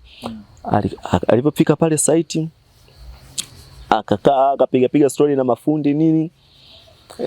Sasa ule muda kuondoka, yani tumeshaondoka, yani ndio tunaondoka, kanipigia simu. Sababu mimi naondokaga na fundi wangu. Kwa hiyo katika kunipigia simu, uko wapi? Nikamwambia mimi naondoka na fundi wangu, tunafanya tunaondoka. Sasa sikiliza. Wewe nenda, ukifika nyumbani utanipigia. Nikamwambia basi sawa, haina shida. Lakini bado mimi natembea, bado natafakari kwamba huyu mama ni vipi? Na ukiangalia sio mama wa kawaida, yani mama yani ambao anatia vishawishi yani. Umeona mjomba? Yani ni mama ambao anatia vishawishi. Nikasema poa. Kufika nyumbani nikampigia simu, nimeshafika, nimeshaoga sasa hivi nakula. Akaniambia, natamani hata ungekuwa karibu yangu. Nikamwambia si tulikuwa wote hapo site. Hapana, sina maana hiyo. Yaani ningependa tuwe karibu yangu. Nikashangaa, lakini nikasema kweli bwana, itabidi siku nyingine tuje tupange tuwe karibu, yani tuwe karibu, labda hata kama ni siku hiyo ambayo nitakuja kuhamia hapo kwako fresh. Umeona? Mambo akawa yameishia pale. Ndo nikaja sasa ndo mara yangu ya kwanza kabisa siku hiyo tu baada ya kuja kukata simu. Nikamuelezea dadangu. Dada nilivyomuelezea masuala yote kuhusiana na huyo mama tangu tulipokutana pale site, nilivyokuja kukutana naye mpaka hapo kwenye hiyo baa Tangibovu, mpaka alivyonileta mpaka nyumbani, vyote na akaja kunielezea mpaka nataka mimi nikakae kwake. Vyote nilimweka bayana. Dadangu akanipa ushauri, akaniambia dunia sasa hivi imeisha mdogo wangu. Wamama wakubwa wanapenda vijana wadogo. Labda kuna kitu ambacho anacho katika mwili wake, anataka aje kuambukize wewe, ndoto zako zipotee. Kutokana na mimi akili yangu yote ilishabezi kwenye hela. Nikaona dadangu mwenyewe kama vile ananichanganya tu, ila nilikuwa ninamsupport tu kwa maneno kwamba ni kweli dada hivi na hivi, lakini pia namsikiliza kwenye masikio, yani inaingia kwenye sikio A inatoka kwenye sikio B, lakini hamna hata kimoja ambacho kimekaa akilini mwangu. Umeona mjomba? Sasa tukakaa siku ya kwanza, kesho yani ile siku nilipomalizia dada, kesho yake sienda kazini. Kesho kutwa yule dada akawa ananipigia, mbona hujatokea? Nikamwambia najisikia vibaya. Akaniambia umeshaenda hospitali? Nikamwambia hospitali sijaenda. Basi kama hujaenda mimi nitakuletea unaumwa na nini? Nikamwambia sijapima. Umeona, ila ninavyohisi kama ni kitu kama malaria kwa sababu nakojoa mkojo wa njano. Akaniambia hayo itakuwa ni malaria hayo. Umeona? Nikakaa siku hiyo inayofuata, akaja akaniambia sawa, beba vitu vyako vyote. Kama una vitu vyako beba, kama huna njoo vitu utavikuta huku. Nikamwambia mimi hapa napokaa kwa dada, mimi nina nguo tu. Sina kitanda, sina godoro, sina nini. Njoo utavikuta vyote huku. Nikasema basi sawa. Mimi nikamwaga dada, ngomba dada, kuna sehemu nimepata. Yule mama ameniambia kwamba kuna sehemu pale kwake kuna vyumba, afu na mimi nikizingatia hapa mimi nakaa kwako wewe na uko na shemeji na niko na wajomba zangu hapa, inakuwa sio vizuri. Kwa kama nimepata sehemu kama hivi ni moja pia kwenda kuangalia changamoto mpya. Akaniambia basi sawa, haina shida mdogo wangu, nakutakia kila laheri. Ila tu tunawasiliana mara kwa mara. Nikamwambia haina shida, na pia natamani siku moja nije kufanyaje, nije nikuchukue uende ukapaone hapa nitakapoenda, yani ambako nimehamia na naenda kuhamia sasa hivi. Akaniambia poa.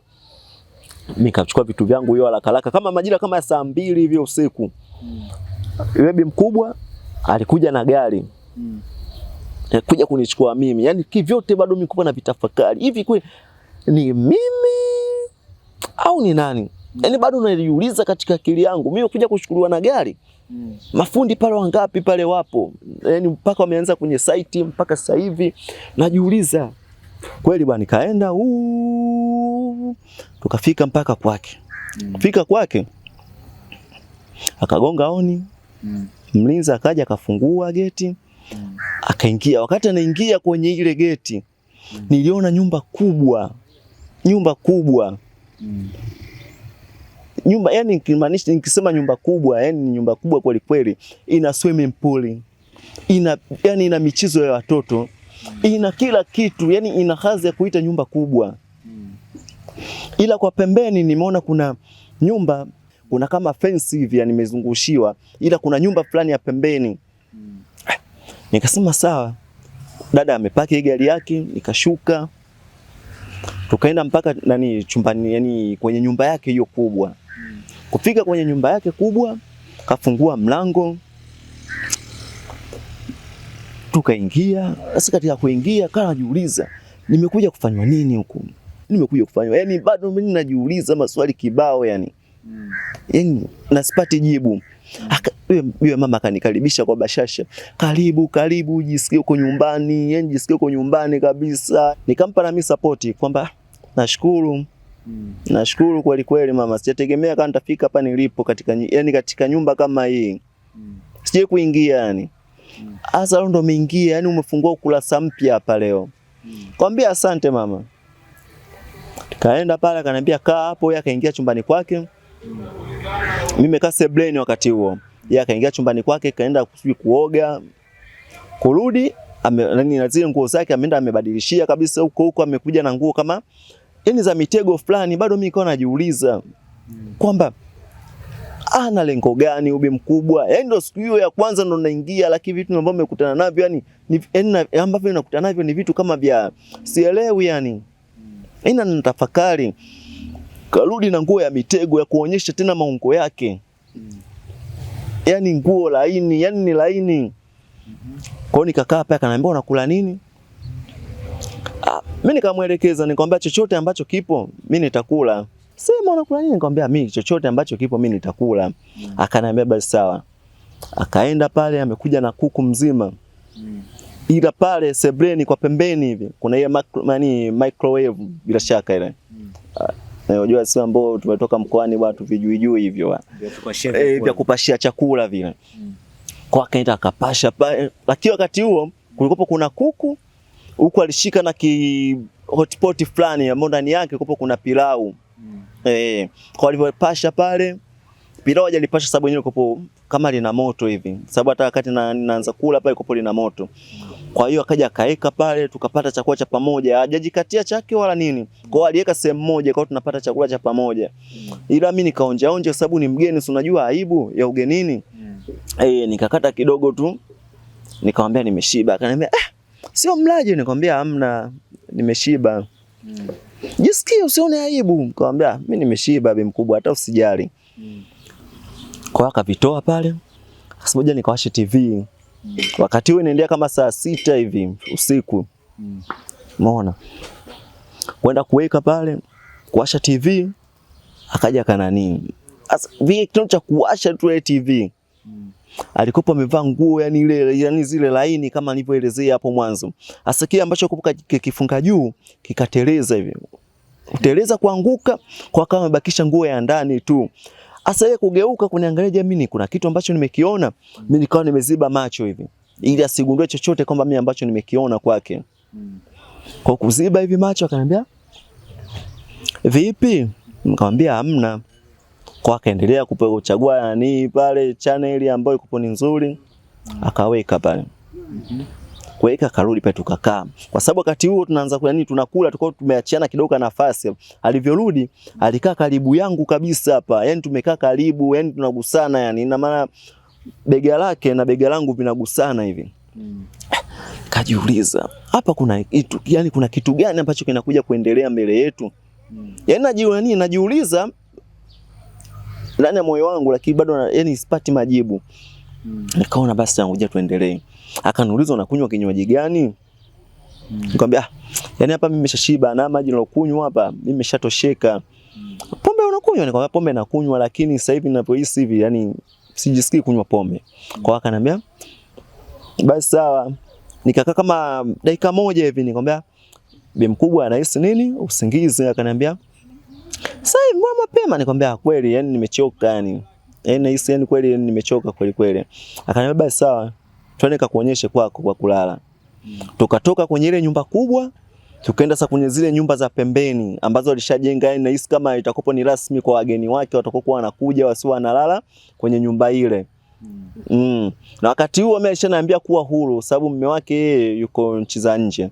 Na pale yuko yeye mlinzi na mdada wa kazi, na mdada wa kazi mwenyewe huyo sio kwamba ambaye analala mle mle. Yaani akishamaliza kazi yake saa 12 hivi anaondoka. Kwa hiyo pale nyumbani anabaki mlinzi kama mlinzi, labda bibi mkubwa kama hivyo akiwa amerudi ndo anakopo yuko naye, anabaki naye. Kwa hiyo mimi nikaingia kwenye ile nyumba alokopoka amenionyesha kwamba ni nyumba ya nani watakoje ulale pale. Kuangalia kwenye ile nyumba. Ni nyumba pia ni nzuri, yani pia inavutia. Yaani japokuwa ni nyumba kama ya pembeni, lakini nyumba pia inavutia. Kwa hiyo alivyonikabidhisha pale akaondoka. Kuondoka kaenda kulala kwa nyumba yake kubwa. Mimi nikalala. Imefika majira kama saa 12 hivi kuelekea saa 1 asubuhi. Akaja kunigongea hodi. Mimi nikafungua. Akaniambiaje?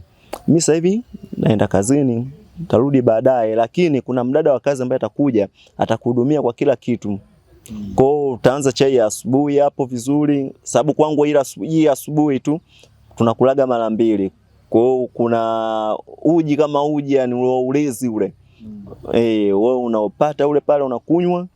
Nikifika saa 2 hivi ndio unapata sasa supu yani.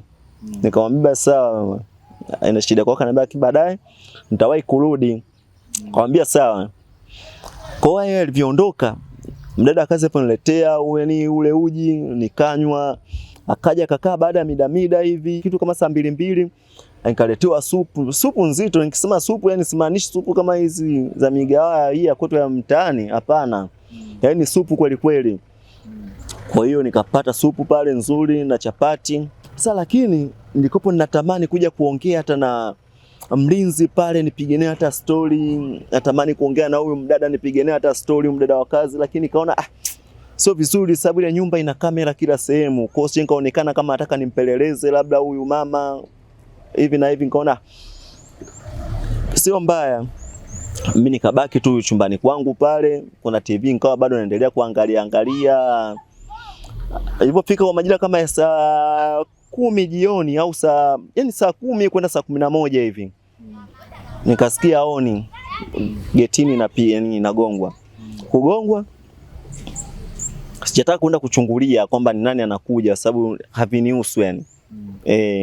Kwa hiyo nilikuwa namngojea tu mwenyeji wangu ambaye ndio bibi mkubwa.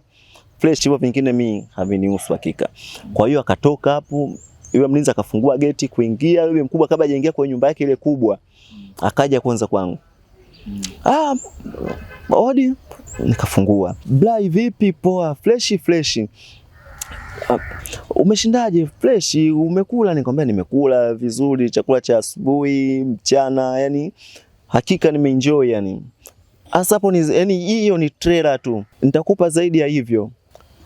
Pale nikajiuliza tena na moyo wangu, nitapewa zaidi ya hivyo? Ni kitu gani hicho ambacho nitapewa zaidi ya hicho? Ila nikamwambia basi mama haina shida. Akaniambia basi pamoja niende kwangu yani niende kwanza kwa nyumba yangu kubwa. Nitakucheki, naweza nikaja au nikakwambia uje. Nikamwambia basi sawa mama haina shida. Kwa kaenda huko amefanya mambo yake. Ikafika majira kama ya saa 1 hivi sababu nahisi kama alikuwa na mambo yake labda ya kiofisi labda kuja kuyamalizia nyumbani sijajua. Sababu alikaa kidogo yani muda. Kwa pale nikasubiria ilipofika saa 1 hivi. Kwenda saa 2 akanipigia simu. Njoo huku. Nikaenda kuta kashaniandalia na chakula pale tulipokula ile siku ya kwanza nilipofika kwenye nyumba pale. Nimechagua yani ila tofauti ya sasa hivi nimekuta kashaandaa kabisa pale mezani. Kwa hiyo nikaenda pale nikala vizuri, nimeenjoy, lakini bado huku moyo unanitetemeka. Lakini kadri ninavyozidi kwenda yani kadri ya siku ambayo inazidi kwenda nikawa bado yani naendelea kujiuliza huku naona kuna mabadiliko kwa yule bibi mkubwa. Umeona? Akaja siku hiyo yani tukakaa kama siku 4 hivi 5 bila kuonyesha hisia yani mimi kuonyesha hisia yoyote kwake na yeye pia kuonyesha hisia, ila kuna ile kama viashiria fulani hivi vya kutaka kama kunitaka hivi au kama kuniteka kimapenzi labda hivi na basi sema kitu kama hicho. Fika siku ya 4 ya 5 alivyotoka kazini kwake, ikopo siku ya Ijumaa, kuja pale akagonga honi kama kawaida yake, akafunguliwa na mlinzi. Mlinzi akaendelea, ikopo majira kama ya saa 1 hivi usiku. Kafunguliwa kama hivyo kawaida yake. Yule mlinzi alipomaliza kufunga akarudi kwa kibanda chake cha ulinzi. Yule bi mkubwa alikuja na kitu kama zawadi hivi. Umeona? Akaja wakati huo mimi niko chumbani kwangu. Umeona? Amekuja na zawadi hivi, kaniletea nguo, viatu. Yaani akaniambia nataka upendeze. Umeona? Ila chagua kati hapo ambao utaona utapendeza zaidi, utakuja nikuone. Nikamwambia basi sawa, haina shida. Nikajaribisha zile nguo, kila noivaa naona imenikaa, kila noivaa naona imenikaa. Lakini sasa nikaona kuna ambayo imenikaa zaidi, yani ambayo nimependeza zaidi. Wakati Obi mkubwa yeye ameshatangulia kwa nyumba yake kubwa. Kwa kuingia kwa nyumba yake kubwa huko akaendelea na majukumu mengine ya kinyumbani. Kwa mimi nilivyotoka pale nikamfuata, sababu kwa kujaribisha hivi nimekaa kama dakika 15 16 hivi. Kwa kuingia pale nyumbani kwake, yani kwenye nyumba yake, sababu alishanitegeshana na mlango kabisa uko wazi. Kwa hiyo nikaenda nikasukuma mlango, nikakaa sebleni, akaja. Niliposimama hivi akasema hapo sawa, akanikumbatia, yani akanihaga ni kabisa, ni kweli kweli, unajua kukumbatia, yani amenikumbatia afu na mabusu mengi sana. Akaenda kuchukua. Kwanza aliniuliza unakunywa nini? Nikamwambiaje, mimi chochote kitakachokuja mimi nitakunywa, kasoro pombe ya kienyeji. Akaamka pale akaenda kwenye friji. Akaleta bia, yani kama sikosezi kopo kama 15 hivi. Kaziweka pale mezani, katika 15 zile mimi nikunywa kama 6 tu hivi au kama 6 hivi. Ila nyingi alikunywa yeye, sijajua lengo lake liko ni nini. Kwa hiyo tulivyomaliza pale zile bia, akaenda kuchukua nyingine. Sijajua kwamba idadi iko ni ngapi, lakini leta tu nyingine, lakini kopo zimepita zile 15 za mwanzo zile. Kwa hiyo kuzileta akaziweka pale mezani. Kwa hiyo mimi nikaendelea kunywa, na naendelea kunywa. Kaniuliza umekula? Nikamwambia mimi nimeshakula. Akaniambiaje, hata kama umeshakula, pombe inaendana na nyama. Akapiga simu. Unasema kapiga simu, sijajua ni wapi, lakini inaonekana kama ni maeneo ya jirani hivi kwenye mabaa. Piga simu, akaleta nyama, yani kuna bodaboda alikuja pale. Akaleta nyama ya mbuzi kama kwenye foil hivi, yani kama kwenye kilo 1.5 hivi au kilo 2 hivi kwa makadirio ya haraka. Kwa tukaja pale kaziweka pale, hiyo mlinzi kazileta pale. Mkubwa kazipokea, kaziweka mezani. Tukaendelea tunatafuna nyama huku tunaendelea kunywa, napiga nyama huku tunaendelea kunywa. Sasa tulivyochoka sasa, yani wakati huo tumeshakunywa pombe, yani shoti tumeshalewa yani. Ila sio kwamba kulewa kwamba ile mpaka mtu anashindwa kutembea yani, yani tumechangamka yani. Kwa hiyo mkubwa akaniambia mimi hapa mimi siwezi hata kutembea, naomba unibebe unipeleke wapi? Chumbani kwangu. Mimi nikaona sio kesi. Ukiangalia mkubwa mwenyewe ni mama kweli kweli yani. Yani ni mzuri, yani japokuwa ni mtu mzima lakini ni mzuri, yani ni mzuri, anavutia kwa macho na analeta vishawishi. Mimi nikasema basi sawa, haina shida. Mimi nikambeba mpaka chumbani kwake. Nimembeba mgongoni hivi. Kwa sababu nilikopo nimesha kunywa pombe, ngaona target nipate kumbeba vizuri, so nisimbebe kimbele hivi, yani kwa mikono hivi kwa mbele. Nimweke mgongoni sababu alikaa kwenye kochi. Nikachukua mikono yake nikaiweka kwa mabega yangu hivi, ndo nikaamka naye pale. Hivyo mpaka chumbani kwake. Chumbani kwake nikamshusha. Kumshusha, yani kabla sita kuondoka tu ndo nimeshamshusha hivi, nataka ninyanyuke hivi. Akanivuta. Kunivuta akaniambia nataka ulale hapa. Umeona? Kule usiende, sababu hata mlinzi anaweza akajua kitu gani kinachoendelea, sababu wakati unaingia huku sija kuona. Kwa hiyo nataka ulale huku, kwa usitoke. Nikamwambia nilale wapi hapa? Ni basi jamii nikalale sebleni. Akaniambia usiende kulala sebleni, lala hapa hapa. Kwani unaogopa nini? Jisikie huru, mume wangu hayupo. Wala nyumba yote unavyoiona ni kubwa, hamna mtu yoyote ambaye anakaa ndani ya nyumba hii, ni mimi peke yangu. Nikamwambia sawa, haina shida. Mimi nikalala. Jua kama kawaida mwanaume huwezi kulala na fulana afu isitoshe zile nguo mpya zilizokanipa zile, nikaona sio kesi. Mimi nikavua yani shati ile nilikopo nimelivaa, nikabakisha singlet. Nikafikiria sasa kuvua hii kadeti ya chini, naona itaonekanaje. Nikalala na yeye kidogo, nashangaa akavua akabakisha nguo ya ndani. Kwa anajiuliza vipi? Sasa mimi katika kulala hivi kidogo naona kaniekea mguu. Nikajua labda kalewa, labda bahati mbaya tu katika kujigeuza hivi kaniwekea mguu. Nikachukua ule mguu wake taratibu nikaurudisha. Punde si punde kaurudisha tena. Kasema ngoja sasa. Nikaurudisha tena, kurudisha mimi nikageuka upande wa pili. Asa ndo akarudisha hivi, akaniwekea na mguu tena na mkono. Alafu akanishika kifuani hivi. Tokana na mimi nimeshakunywa pombe. Nikapata ujasiri. Kwa hiyo nikaona bora tu na mimi nimwekee mkono. Kwa sababu nigeuka upande wa pili, nikabidi ngeuke tena kule kule aliko. Nikamwekea na mimi mkono. Wakati huo tumeshasogezea, yani tumeshasogeleana, yani sura yake na ya kwangu inatazamana kwa ukaribu kabisa hivi. Mwisho wa mwisho nikajikuta pale nimeshiriki tendo la ndoa pasipo kujijua yani. Umeona? Yani na siku hiyo nilionyesha ujuzi wangu wote, nikajua kwamba hii ndo nafasi yangu. Umeona? Nikasema hii ndo nafasi yangu. Yani ya kuonyesha ujuzi wangu ili mradi tu nipate hifadhi pale. Na huenda yani kwa nikajikuta kwamba yani nikajipigia mahesabu ya mbali kwamba nikifanya hivi yani nikaonyesha ujuzi kweli kweli. Hii ndio itakupa mimi nafasi yangu hii. Nitakupa ndo kama baba mwenye nyumba humu ndani. Na ni kweli nilikazana kweli kweli mpaka asubuhi inafika. Niko hoi na yeye mwenyewe yuko hoi. Bahati nzuri kopo ni siku ya Jumamosi ambayo haendi kazini.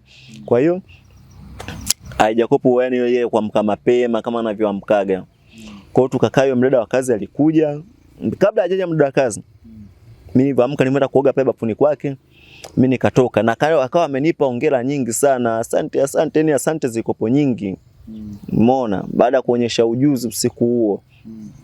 Akasema na mimi pia nashukuru. Kwa hiyo nikatoka pale nikakimbia kwa chumbani kwangu. Yule mdada wa kazi akanikuta wapi? Akanikuta mle ndani. Kwako kule kwenye chumba changu. Kwa mimi nikakimbilia kwa chumba changu kile cha kule, yani kule ambako nalalaga siku zote kule kwa nyumba ya nje. Kwa hiyo pale kukaa pale, dada kazi amekuja ametengeneza ule uji wa haraka ule wa asubuhi ule wa ulezi, wakaniletea nikanywa pale sababu nilikuwa nimechoka, yani nimechoka. Umeona? Kwa hiyo uji nimekunywa vizuri pale, nilivyomaliza nikakaa kama mpaka saa 2 hivi asubuhi hapa katikati hapa. Nikaletewa supu nzito na chapati nikanywa pale.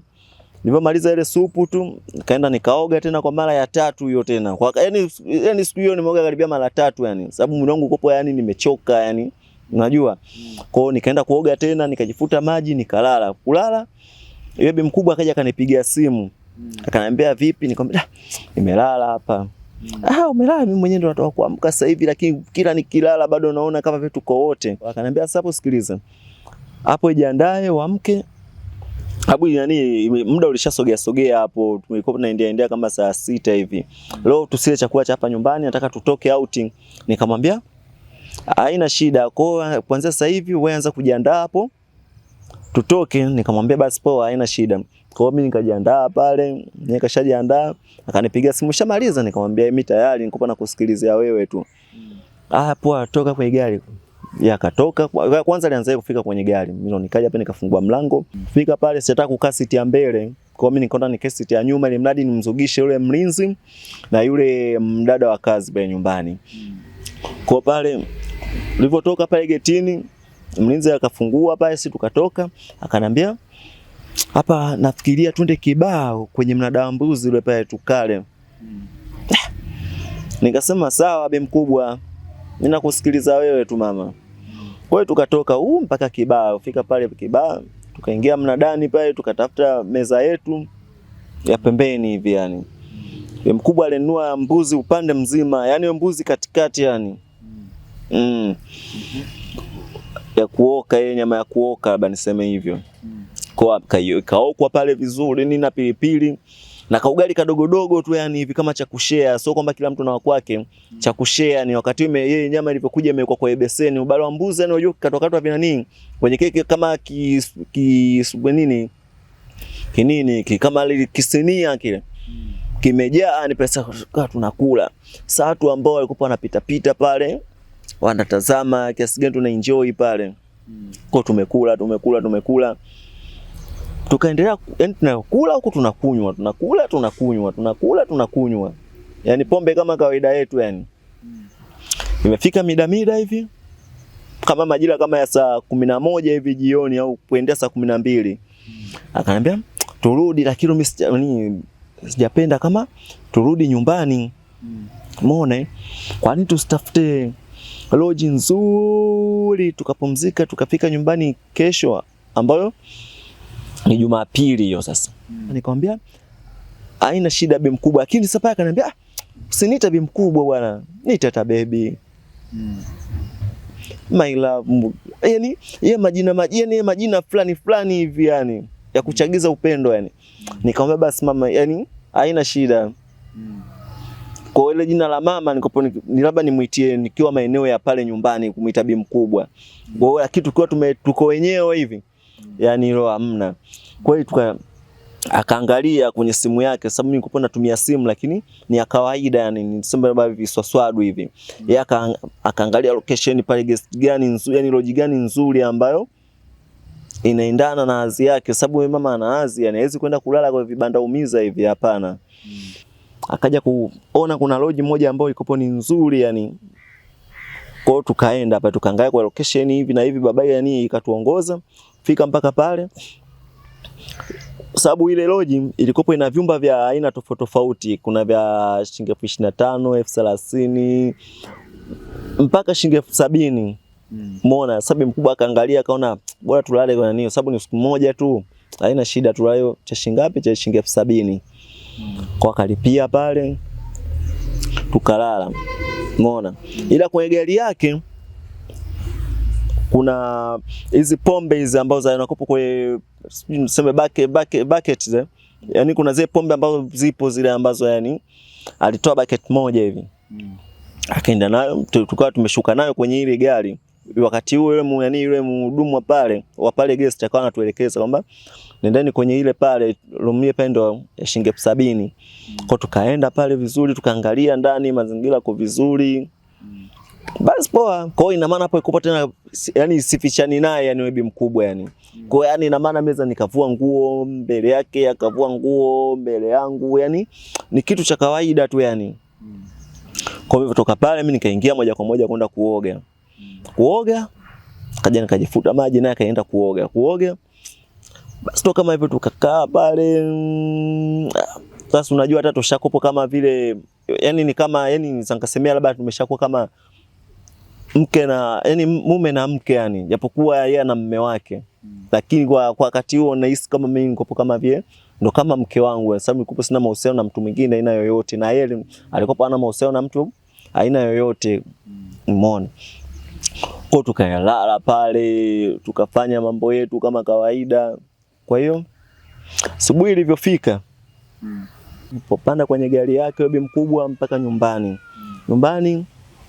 Basi tulikuwa tunaendelea majukumu mengine. Jumatatu akaendelea kazini kama kawaida, mimi nimebaki pale nyumbani. Fundi wangu akaja akanipigia simu. Yaani bibi mkubwa alivyoondoka tu, umeona? Mimi nikakaa kama nusu saa mbele hivi. Fundi wangu akanipigia simu akaniambia, "Vipi mwanangu, twenzetu kwenye mission?" Mimi nikamwambia, "Subiria kidogo, nitakupa jibu kama dakika 5 hivi." Umeona? Kama dakika 5. Mimi nikampigia simu bibi mkubwa. Yaani bibi mkubwa hata kama akiwa anaongea na nani, yani nikimpigia tu simu akishaona tu simu yangu yani namba yangu tu kwake inaita, yani inapiga. Anamkatia yule ananipokelea mimi. Nipokelea haya vipi? Brian unasemaje? Nikamwambia bwana mimi fundi wangu anipigia simu, nataka na mimi nikapata hata changamoto kidogo. Akaniambia usitoke, yani hapo wewe kuwa huru. Yani wewe kuwa huru. Yani hapo wewe ni kwako. Shida ni nini? Shida hela au shida nini? Nikamwambia mimi nimeona nakaa tu kama nyumbani tu hivi. Kwa hiyo unaona hali hiyo kama inanibwetesha. Wewe usijali. Yani hapo wewe ndo kwako. Yani wewe hapo kwako. Yani hela hapo yani utazikimbia mwenyewe. Umeona? Nikamwambia basi haina shida. Mimi nikaja nikampigia simu yule fundi. Umeona? Kuja kumpigia simu yule fundi. Nikamwambia bwana mimi sasa hivi niko mbali afu kuna kibarua kingine ambacho nakifanya huku. Kwa hiyo leo itashindikana, labda tuangalie siku nyingine. Basi poa haina shida. Kwa hapo baada ya kukatisha mazungumzo, kutokana na muda umeshaenda, nikaletewa chakula cha mchana vizuri nikala. Bi mkubwa hajarudi. Bi mkubwa siku hiyo alirudi kama saa 4 hivi usiku. Kwa hiyo sasa tulivyoendelea kukaa na yule bi mkubwa kama wiki 1.5 hivi kama sikosei au 2, bi mkubwa alikuja kupata homa kali. Yaani homa kali kweli kweli yani. Akanambia, chukua simu yangu hapa, andika kuna mtu fulani alikopa anaitwa Yohana. Hebu angalia kuna namba imeandikwa Yohana hapa, mpigie. Mimi nikampigia. Akanambia ongea naye, mwambie bi mkubwa hapa nyumbani anakuita. Umeona, sababu bi mkubwa yuko yani ana hali tete, yani afaa kutetemeka yani. Nikamwambia bi mkubwa yani anakuita sasa hivi, yani sasa hivi, yani kama kuna chochote unachokifanya wewe kiache kwanza. Yani wewe wahi haraka haraka, anaumwa yani afaa kutetemeka yani. Akaniambia basi sawa, nakuja nani, nakuja. Sababu mimi hajaje kuniona wewe ana mwenyewe. Kwa hiyo akasema tu nakuja. Kweli tukakaa kama dakika 20 hivi.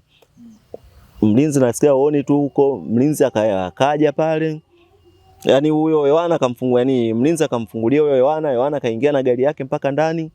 Wakaja tukashirikiana kumbeba bi mkubwa na tukamuingiza kwenye gari, sababu aliondoka tu bi mkubwa na Yohana na yule mdada wa kazi, sababu mdada wa kazi kai mbali sana hapo nyumbani. Kwa hiyo mimi nikawa nimebaki pale nyumbani na nani? Na mlinzi. Mimi sijaenda.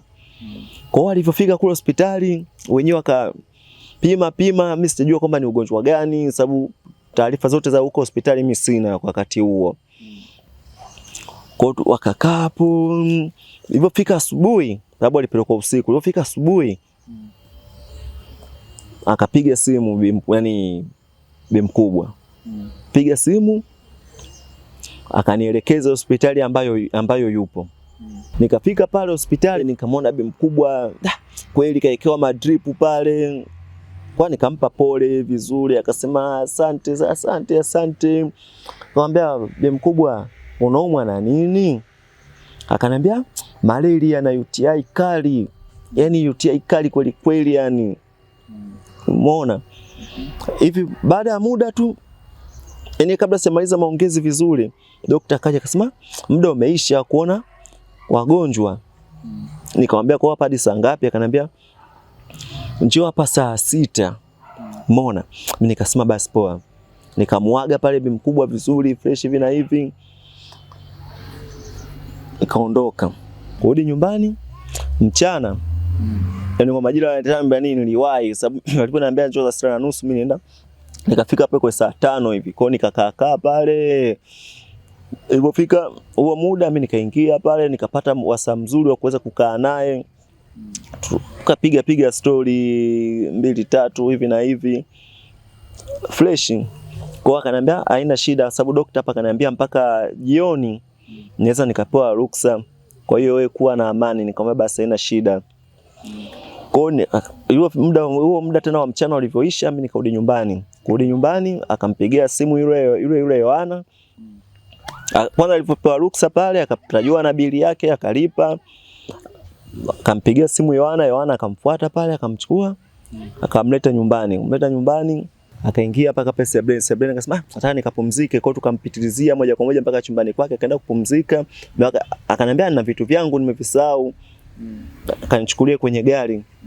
Nikamwambia Yohana, hujafunga kule? Yohana akaniambia mimi sijafunga, akafungue tu pale. Nikamkuta na handbag chake. Kwa hiyo nikakichukua kile pale. Wakati naingia kuna mawazo mengine ananituma ananiambiaje, chungulia humo ndani kuna nini?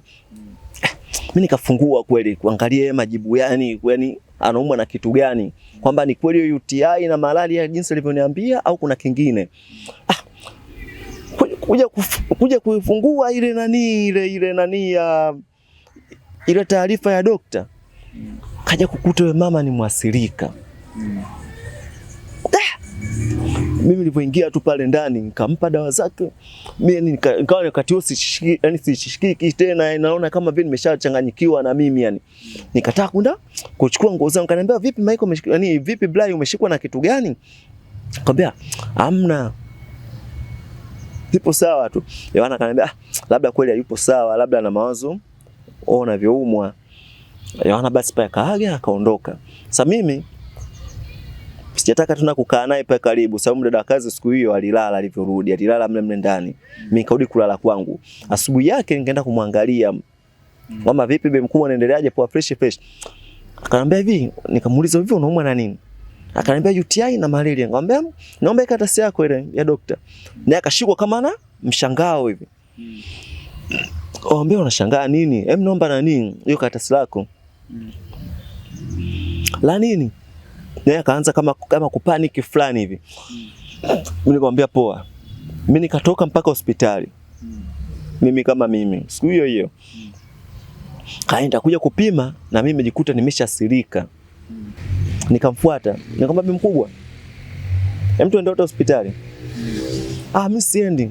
Nikamwambia kwa hiyo umeamua mimi kunifanyia hivyo. Nimekufanya nini? Au umeamua kunifanyia hivyo unaumwa na nini? Nikamwambia umeona hii? Mimi nimeshapima hapa sasa hivi nilipo. Nimeasirika. Kuja nikamwambia leta mfuko wako wa jana. Kwenda kufungua mfuko wake sababu usiku nilikuwa na dili na kitu kimoja tu cha kuangalia na nini. Ile karatasi tu ya daktari. Kuja kuangalia nakuta kuna vidonge. Nikamwambia kwa wewe ni mama mimi kunikomoa kiasi hicho, mama kuzimisha ndoto zangu. Ni mama kuzimisha ndoto zako vipi? Mimi mwenyewe sielewi nimeupata pataje. Au wewe ndio umenipa? Kwa hiyo ikabidi sasa kila mtu amlaumu mwenzake. Sasa mimi nikawa najiuliza, au kabla sijamlaumu sana huyu, mimi ndo nimemletea. Lakini nikaona hamna, mimi sijamletea kitu kama hicho. Basi kama hivyo, mimi nikakaa pale kama mwezi mmoja mbele, nikaona mimi nimwage tu. Nikamwambia bwana, mimi naondoka bwana. Ila mimi nashukuru. Hakika nimeamini asosikia la mkuu kuvunjika mguu. Sasa mimi kweli leo hii nimeamua kuvunjika mguu kwa tamaa. Akaanza kunibembeleza. Umeona usiondoke, hiyo ni hali tu ya kawaida. Kwani kuugua kitu cha kawaida? Kwani kuugua alokuambia kuugua ni kufa ni nani? Sasa mimi nikakaa huku na tafakari kwamba hata nikiondoka ndio itakopo ni sababu ya kwamba kuutoa huo ukimwi wenyewe, yani kwamba ndio nitakuwa nimeshapona. Nikaona fresh, ngoja tu mimi nikae. Ili mradi tu nitimize malengo yangu. Sasa hapo nilichokupa na tafakari, yani ninachokiona kwamba niwe na dili ya kumchuna ili nijenge. Umeona, yani nimchune na mimi hata nikifa. Sababu simjui nimeshasirika. Yani kwamba hata kama nitakuwa sina maisha, japokuwa nitajipa moyo lakini sina maisha. Umeona? Kwa hiyo nikaona hapa bwana nimchune, nijenge nyumba wanangu wao wawili. Nifanyaje? Waje wapate hapa kulisi ili wapate kujua kwamba baba amefariki ndio lakini ametuachia kibanda. Kaambia sawa, bibi mkubwa. Kaendelea naye. Sasa hapo nikaja nikampigia mzinga nikamwambia bwana mimi nina shida.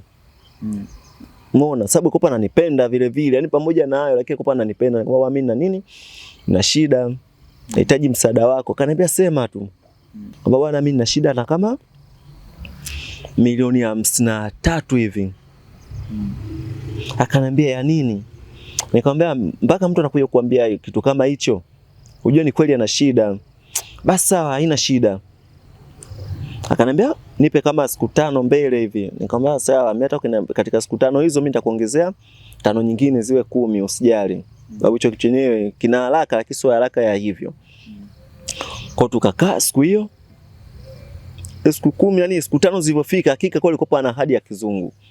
Siku 5 zile zilipofika akaniingizia akaniuliza, "Sablai, hiyo hela nikuingizia kwenye akaunti yako au nifanye nini?" Mimi nikamwambiaje? "Hiyo hela niingizie kwenye akaunti." Kwa hiyo akaniingizia. Nimuomba yani hela hizo yakanizidishia maradufu, akanipa milioni 55. Hapo nimuomba milioni 53 yakanipa 55. Kwa hiyo pale nikafanya hesabu haraka nikanunue kiwanja maeneo ya huko Mbezi Kiluvya huko.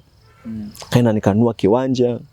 Sijaenda mimi, nilimtumia dadangu. Akamwambia akanifanyia research huko viwanja wanauzaje. Umeona? Kweli dada siku hiyo akaniambia niko busy labda kesho. Kweli kesho yake ilipofika kaenda kunifanyia uchunguzi huko kiwanja vinauzwaje. Wakaniambia viwanja vinauzwa kule milioni 3. Milioni 3 Shia kubwa gani? Akaniambia 20 kwa 20. Nikamwambia basi sawa dada, tutapanga siku twende wote. Sasa yule bi mkubwa siku hiyo nikaja nikakaa kama siku 3 mbele, yule bi mkubwa nikaja nikamdanganya. Nikamwambia naenda kwa sister mara moja, ameniita. Akaniambia wataka twende wote? Nikamwambia mapema sana, tutakuja kwenda wote usijali. Kwa tukatoka hapo mimi yani asubuhi yake nikatoka hapo nikaenda kwa dada tukaenda. Afika tukatafuta kimadalali wa pale tukapata kiwanja hicho. Tukaandikishiana vizuri. Nikamwambia dada, sasa sikiliza, hapa hamna muda wa kulemba. Tutafute hapa haraka mafundi. Tuanze kujenga fence tutakuja kujenga hapo baadaye.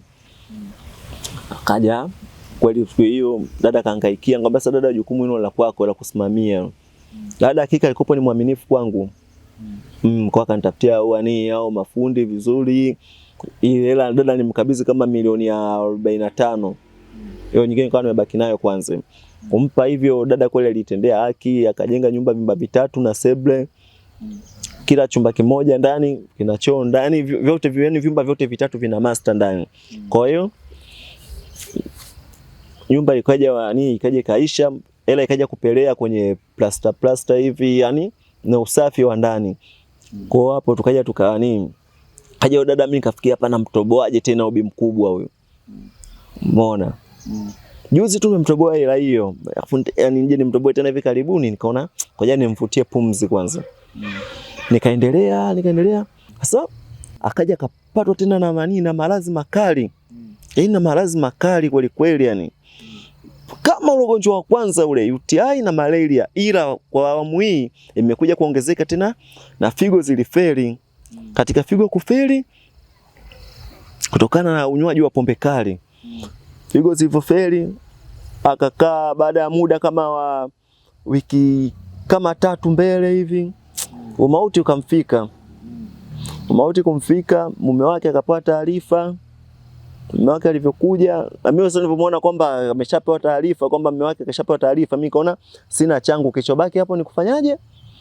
Ni kukusanya kile kilicho changu na kuondoka. Basi bwana, nimeshaondoka, lakini wakati huo wanangu tumepata kinyumba kama vile kimeisha vizuri. Na mimi nikakaa baada ya muda kama hivyo, malazi ananisumbua kama hivyo unavyoniona. Basi na mimi nangojea, sababu wanasemaga mwanamke akifa kwa ukimwi mwanaume anafuata, au mwanaume akifa kwa ukimwi mwanamke anafuata. Na mimi labda huenda nikawa nyuma yake yule. Hakika inauma, lakini sasa nitafanya nini? Pole sana. Asante sana ndugu yangu. Nasikitika sana. Kwa hiyo kikubwa ambacho au kwenda msibani kwanza au ulienda? Msibani sijaenda. Kwa nini ukwenda? Sijaenda sababu mimi sijulikani kule. Yaani unakopa unanijua pale kwa kwao ni yeye huyo bi mkubwa na mlinzi na nilia na yule mdada wa kazi. Sasa mimi nitaendaje na nikifika nitajitambulisha vipi au nitapandaje, sababu ni nani yeye ni mtu wa kutoka huko Mbeya. Kwenye gari nitapandaje? Yaani ndiko hilo gari la msiba nitajitambulisha vipi? Ujasiri wa kuomba milioni 53 kiasi kikubwa hivyo cha fedha uliotoa wapi? Kwa sababu dada alishajua kabisa ana hela na mume wake kweli alikuwa anamtumia hela. Kwa hiyo na mimi nilikuwepo, yani kitu kama hiki kukiomba akijanisumbua, sababu nikajua kabisa na mimi ni kama mtu, yani na mimi sio ni kama mimi ni mtu wake. Yaani mimi ndo kila kitu kwake kwa kipindi hiko. Kama ulijua hivyo, kwa nini uliamua kujenga kwa siri? Niliamua kujenga kwa siri sababu si unajua tena uwezo kumwambia ni umemwomba mtu unamwambia niende nikajenge. Yaani wachache sana wanaweza kusaidia hivyo. Na mimi nikatafakari labda huenda katika wachache hao naweza akawa ndo yumo humo. Kwa hiyo nikaona bora nifanye hivi mambo yangu yaende. Una uhakika kujua ulichoenda kufanya? Hakika hajajua sababu hakuna mwani anaweza kumpa taarifa. Dadangu mwenyewe hamjui. Kwa yule mwanamke ambaye nilizaa naye, yule mwanafunzi yule ambaye nisababishia mpaka mimi nikatoroka kwenda kurudi mkoani na nikaja kurudi Dar kwa mara ya pili. Yule bwana kwao nilikuja kwenda, lakini kwa sababu elimu iko imeishia pale na damu ni nzito kuliko maji. Wazazi wake waliweza kumsamehe na pia vile vile hayupo hapa tena Tanzania. Walimtoa pale wakampeleka kwa dada yao huko. Nimesikia sasa hivi sijui huko sijui Cape Verde, walisemaga sijui Cape Verde, kitu kama hicho hapo. Na mawasiliano hamna. Mawasiliano hapa hamna. Na mtoto mawasiliano unaye? Mtoto sina mawasiliano naye, ila yule mfanyakazi wao wa ndani waga ndo wanaongeaga naye yule dada. Kwa katika kuongea sasa ndo nikopo nahitaji nije niokae karibu na yule mfanyakazi kama nitapata bahati hiyo, maana hata pale sasa hivi kwao eneo lile mimi siwezi nikakanyaga lile, naogopa. Kwa hapa ninachohitaji mimi hapa siku nikija kumbananisha tu, yani nikija kumuona tu sehemu hivyo mfanyakazi yule, nije nifanye nini? Nifanye naye mawasiliano au anipe namba ikiwezekana. Sababu inaniuma, sababu damu yangu yani iko wapi? Yani inaniuma kweli kweli, yani damu yangu imepotea, iko wapi? Haijapotea, hujaifuatilia uende upigwe na fine. Siwezi nikatoka hapa nikaenda kuifuatilia huko Cape Verde au niende kwa aliondoka naye, alitoka naye nje nchi. Alitoka naye yule mtoto. Mpaka sasa hivi ana miaka kutokana tangu kipindi kile, sasa hivi atakupa na miaka kama 4 hivi. Kitu kama 4 hivi. Kama sikosei Sababu baba mara nyingi sana tufuatiliagi miaka watoto. Lakini kitu kama hicho miaka 4 hivi. Kwa hapo sielewi yani lolote yani hapa yani kwamba damu yangu mpaka sasa nitaipataje? Yani mtoto wangu nitakuja nitampataje? Kwa kuanzia si unapo kwa huyo mfanyakazi nyumbani uende uombe msamaha. Pengine kama walimsamehe mtoto wao wanaweza kukusamehe na wewe. Yani mimi kuja kunisamehe ni kitu kigumu sababu mimi ndio chanzo cha mtoto wao kwa nani. Na hawajawahi kukuona kabisa. Hawajawahi tangu kipindi hicho cha ujauzito, yani nilipojulikana ni mimi ndio kwamba ndo nimesababisha mimba. Mpaka sasa hivi hawajui hata ulipo. Hawajui. Wewe akinitafuta.